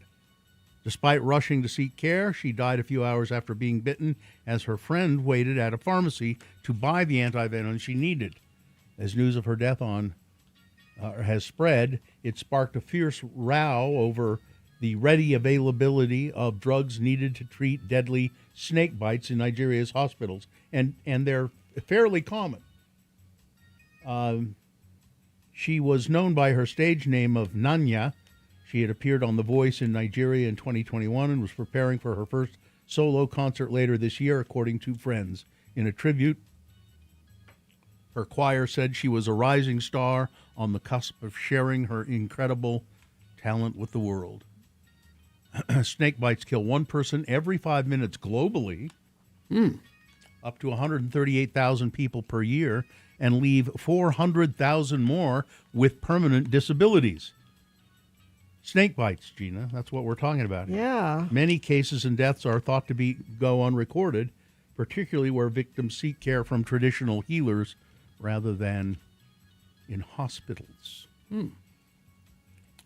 Employees were told Wednesday, that is employees of the Washington Post, that the paper's sports desk would be closing. Among other cuts, they've already said that they were not sending any staff to cover the Olympics. Washington Post editor-in-chief Matt Murray on today, announced internally a broad strategic reset that will result in significant layoffs across the company, or what people are saying, it's a bloodbath. Yeah. Staffers at the Post have been on edge, and remember who owns the Post, that's Jeff Bezos. Staffers at the Post have been on edge for weeks about the rumored cuts, which the publication would not confirm or deny. Leading up to the cuts today, the atmosphere at the paper was funereal. One employee who was not authorized to speak publicly said employees received an email early this morning asking them to attend a Zoom meeting at 8:30, after which they would learn their fate via email. Not yet known how many staffers will be laid off completely, but it is an absolute bloodbath. During the meeting, Murray told employees that the Post was undergoing a strategic reset to better position the publication for the future. Strategic reset. So you go from democracy dies in darkness to kissing up to dear leader, and then all your subscriptions go away. And this is, okay. Woody Allen, his wife, Sun Yi, told Jeffrey Epstein that the hashtag MeToo movement went too far. She also smeared a teen victim of former Congressman Anthony Weiner as despicable and disgusting, files show. Sun Yi Previn sent emails to Jeffrey Epstein telling the convicted sex offender that hashtag MeToo justice thing has just gone too far. At one point, Sun Yi also wrote about how her stepbrother, Ronan Farrow, received more prestige than he deserves in a New York Times article published months after his journalism about Harvey Weinstein, the disgraced movie mogul and now convicted sex offender, and won a share of a Pulitzer Prize and kicked off the hashtag MeToo movement. These documents emerged amid Friday's big dump of the so-called Epstein files. Jon Stewart on the Epstein files. He says his name appears. Oh, does it? Well, Oh, really? You know, No, part no, of, no, no, no. you know, Wait, wait, wait. Part of the Oh, reason, you didn't see this? No, I didn't. part of the reason his name appears, I'm assuming, is why other people's name. There are a lot of newspaper clippings and things. Not that. In the files.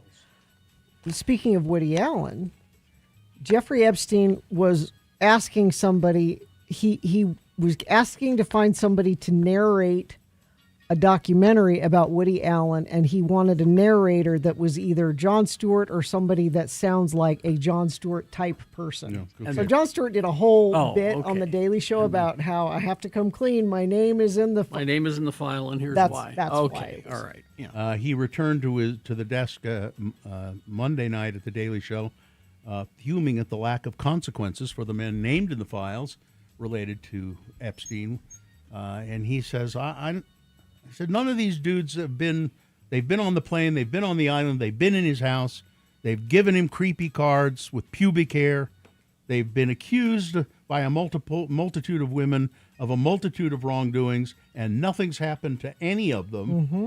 I've got to be honest, I'm just not sure anybody's ever going to be held accountable for any of this. Oh, except Prince Andrew. Prince Andrew, that's right.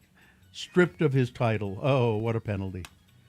Stewart was not surprised to see Trump mentioned thousands of times in the new batch of files, but claimed that the redactions and slow releases were protecting him from any accountability. Look, man, we always knew that people at the Department of Justice releasing these documents weren't on a fact-finding mission. They were running interference. Yep. And the guy they're running interference for seems very satisfied with these results. Stephen Colbert had some comments about Bruce Springsteen's anti-ICE song, the Streets of Minneapolis, it's called. He said, look, first of all, do you have any idea how hard it is to find a rhyme with Minneapolis? I thought that same thing when I listened to the song.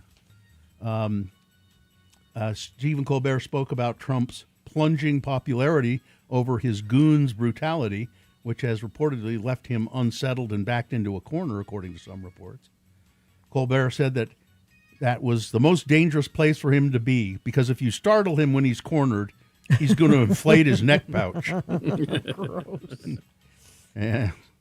Let's see. Anyway, Colbert called the Springsteen song poignant and powerful, and it is. It's very. It's really good. So let's see. Oh, The Muppet Show. Don't forget. Tonight, people have already seen it say it's great. The Muppet Show celebrates its 50th anniversary this year, or so it is alleged.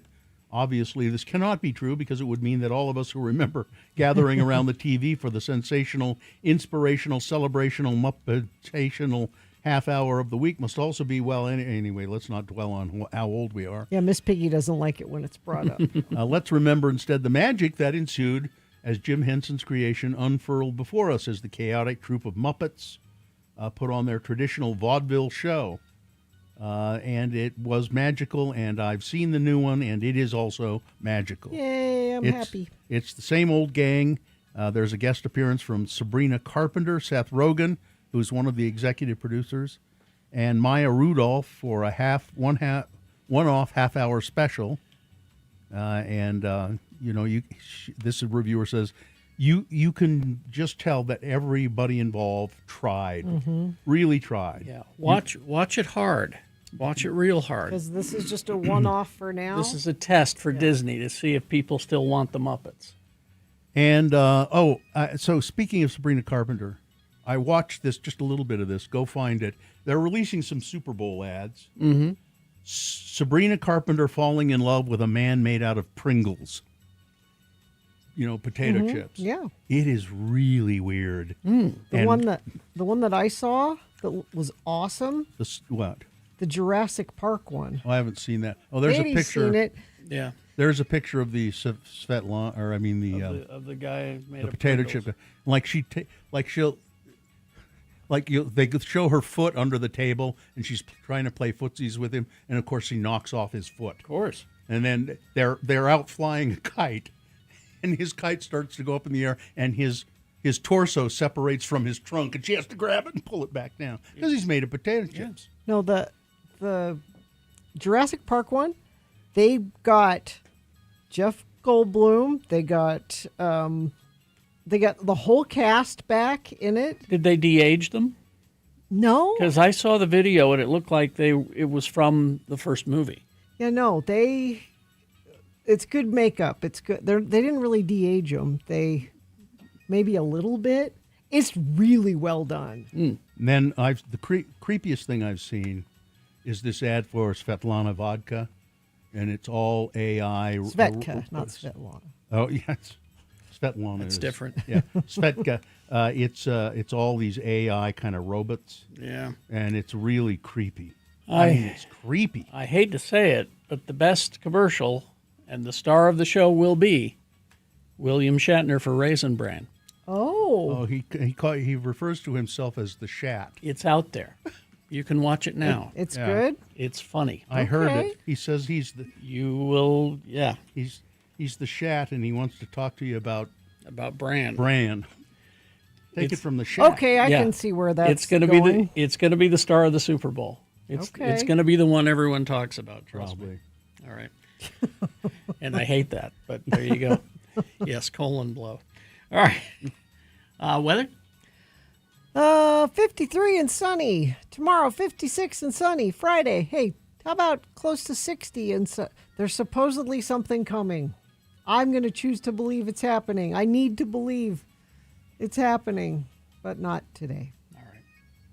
We've got our concert and community calendar coming up after these.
All right, so let's get Trent going here, and his theme.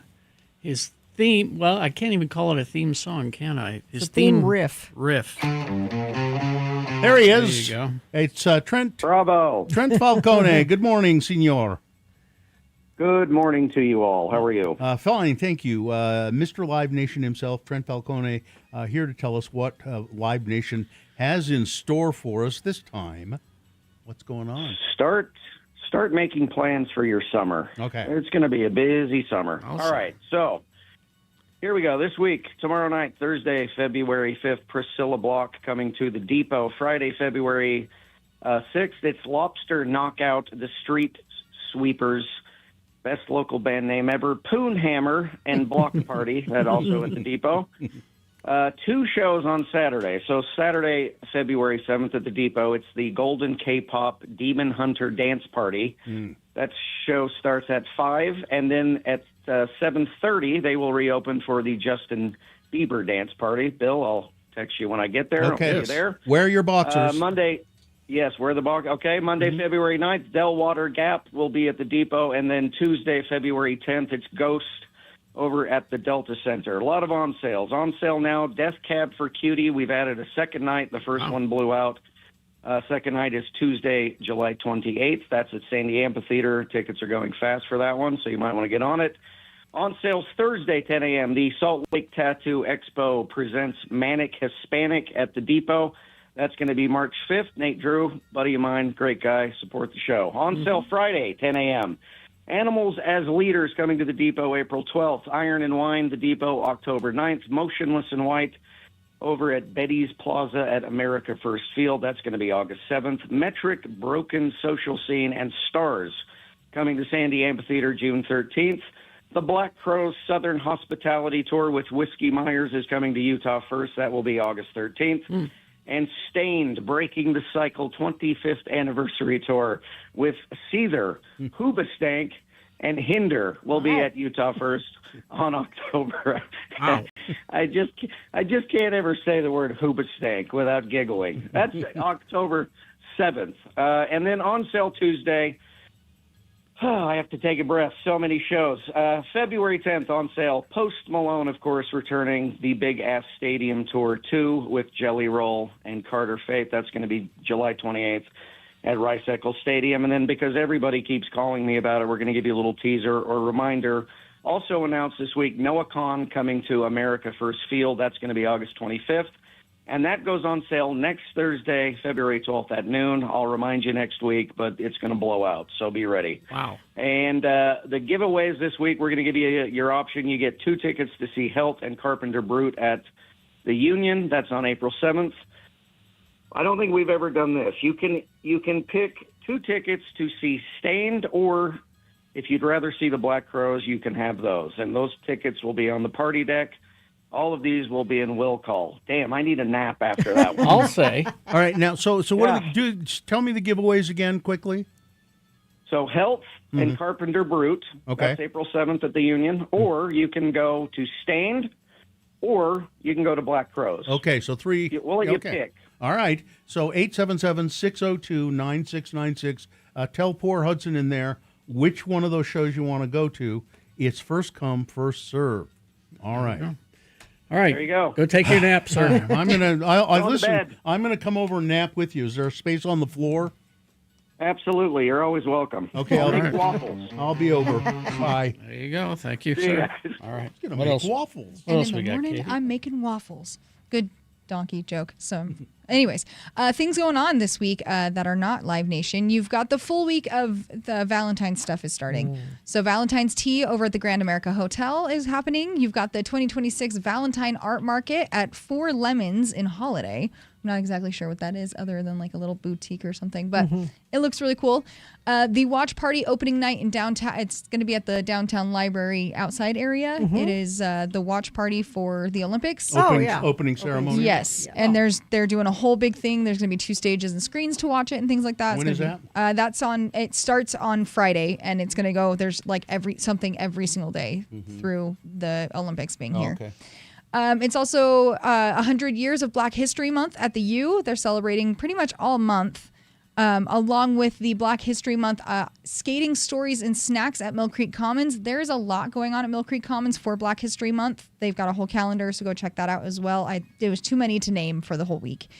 On Friday, you've got V2 Presents Level Up and Zingara with Stellar at the Complex. It is a girls' night. These girls, they're dubstep DJs, and they're phenomenal. Are you going? I really want to go. I'm going to try, but we'll see with funds and all that fun stuff, you know. But check it out, and if you do go and I end up not going, please take pictures and videos for me. It's going to be a blast.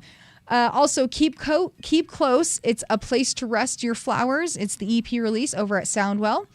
On Saturday, you've got all the Black History Month stuff that I was telling you about at Mill Creek Commons. You have the Winter Roundup 2026 in downtown Salt Lake. They lay a whole bunch of stuff down over by City Creek, and they've got horses and things and fun stuff to do.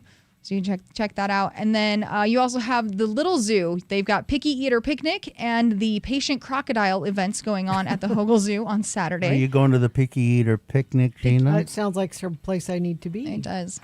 And then, of course, you have the Winters Farmers Market down at the Leonardo on Saturdays. You've got the 3rd annual art market at Mill Creek Commons on Sundays. And, of course, the Wheeler Farm Farmers Market or Winter Market on Sundays as well. There's something to do. Go check it out. Go have fun this weekend. And, of course, if you have anything that you want me to add to the concert and community calendar, email it to us at radiofromhell@x96.com, and I'll do my best to collect them. You put that on our website, right? Yes. Yeah. It's a big post on our website every single week. All right. Thanks, Katie. Thanks, you guys. Apparently, 4 Lemons is an art gallery, all local artists. All right. Thank you. All right, so we will take a break, play a song, and crawl towards the exits coming up after these. UtahAdvocates.com. The advocates for people who get into accidents, they need an advocate so that so you don't get screwed over by the insurance company. Let's face it. Because the insurance company, it's not their job to make you happy. It's a job to make their stockholders happy. Yeah, you've been giving them money all this time. It's time to get it back. The advocates are personal injury attorneys. So if you've been injured in an accident or your property has been damaged, call them. 801-355-5550. No cost consultation, and you never pay a dime out of pocket while the advocates work on resolving your case and getting the compensation that you deserve. Remember, tell yourself that, hey, I deserve this. I deserve an advocate. So if you're injured while jogging, it's an auto accident, whatever it is. 801-355-5550, 24 hours a day, 7 days a week, or chat live online, UtahAdvocates.com.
letters that Kyle Brown has been sending us. And it's been a year since he's been sending us weekly letters. And I looked at the oldest one, and Kyle was, he has ALS, but he was in St. George doing an Ironman and trying to get through it while suffering from ALS. But he was still active, and he was, he had problems, but he was struggling through them, and he was, and compare that with what I'm about to read you today. Kyle, if you don't know, is a longtime part of the program. He was a participant on the program ever since he was a kid.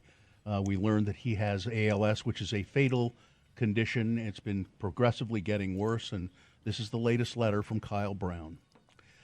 There's a saying that pain is temporary and quitting lasts forever. The actual full quote is, pain is temporary. It may last a minute or an hour or a day or a year, but eventually it will subside and something else will take its place. If I quit, however, it lasts forever. That surrender, even the smallest act of giving up, stays with me. So when I feel like quitting, I ask myself, what would I rather live with? I've done hundreds of races in my life, between triathlons and bike races over a 26-year career. I quit very few of them, very few. And I regretted it afterwards and was angry with myself on the drive home. I remember bike racing so hard at times to keep up with the leaders that even my arms screamed out in pain. I've prayed for a car to hit me to take me out of my misery. The funny thing is, I could have stopped the misery myself if I just stopped pedaling. But talking with fellow racers afterwards, and the memories were well worth the suffering. Sometimes I think to myself, wow, I have Lou Gehrig's disease. I'll soon die from this. I'm that guy. I'm the other guy. I'm the statistic. That guy is me. And then I ask myself, well, how did I get here? And then I break into the song Once in a Lifetime by the Talking Heads in my head. This all actually happens. It's me, but in a way it's surreal. I'm watching it happen. I'm watching me dying from ALS. Oh, by the way, how do I make 22 round-trip plane flights over the last 18 months, including 2 to Hawaii, and never get COVID? Carrie flies once and catches it. I guess I'm just kind of lucky. We hired a hospice company that came by last week to assess the situation and start setting up here. And if you don't know what hospice care is, well, they provide comfort at the end of life stage. They help you die. So my humiliation now extends to strangers. Hospice is humiliating, but this is ALS. It's death. I know it's hard to fathom all of this from hearing these letters, since I remain at 100% mental capacity. My body's weak. I don't have the strength to brush my teeth or lift a utensil of food to my mouth. I'm a prisoner all alone inside here. Life doesn't really give me the option to control my pain anymore. In a way, I just want to stop pedaling so the misery stops. But it's more complicated than that. I have almost no control in life. I would urge all of you to keep pedaling, even when it hurts. I can promise you the pain will subside, and you'll have a story to tell. Love to you all. Cheers, Kyle. Look over there.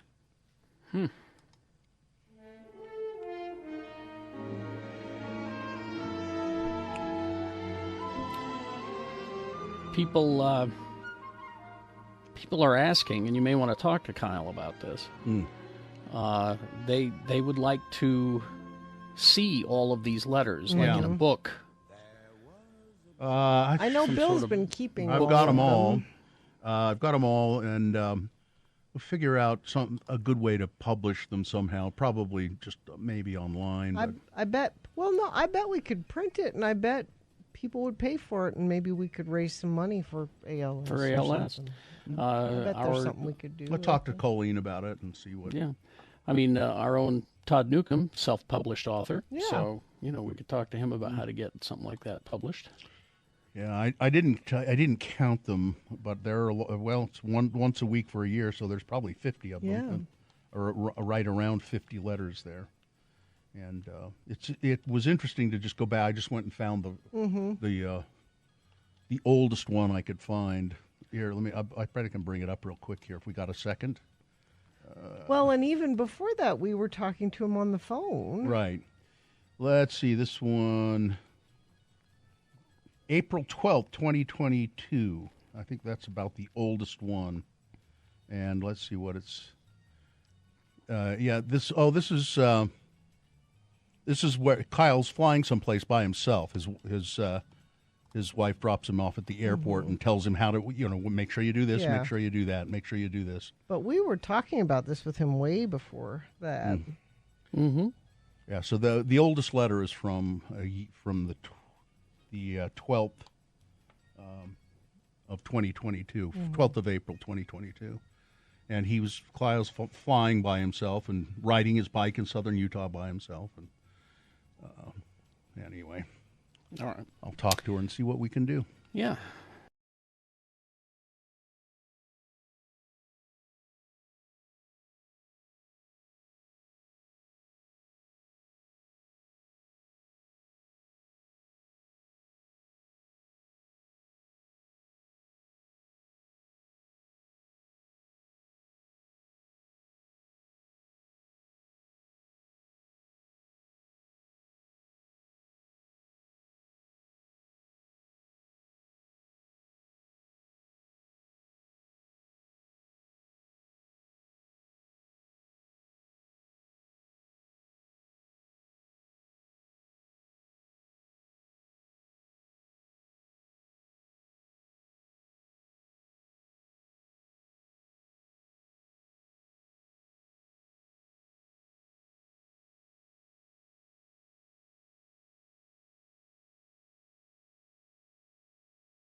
All right. I have made a grave error today. Oh, no. What? What did you do? Well, you see, I'm wearing a hat today. Yes. Yeah.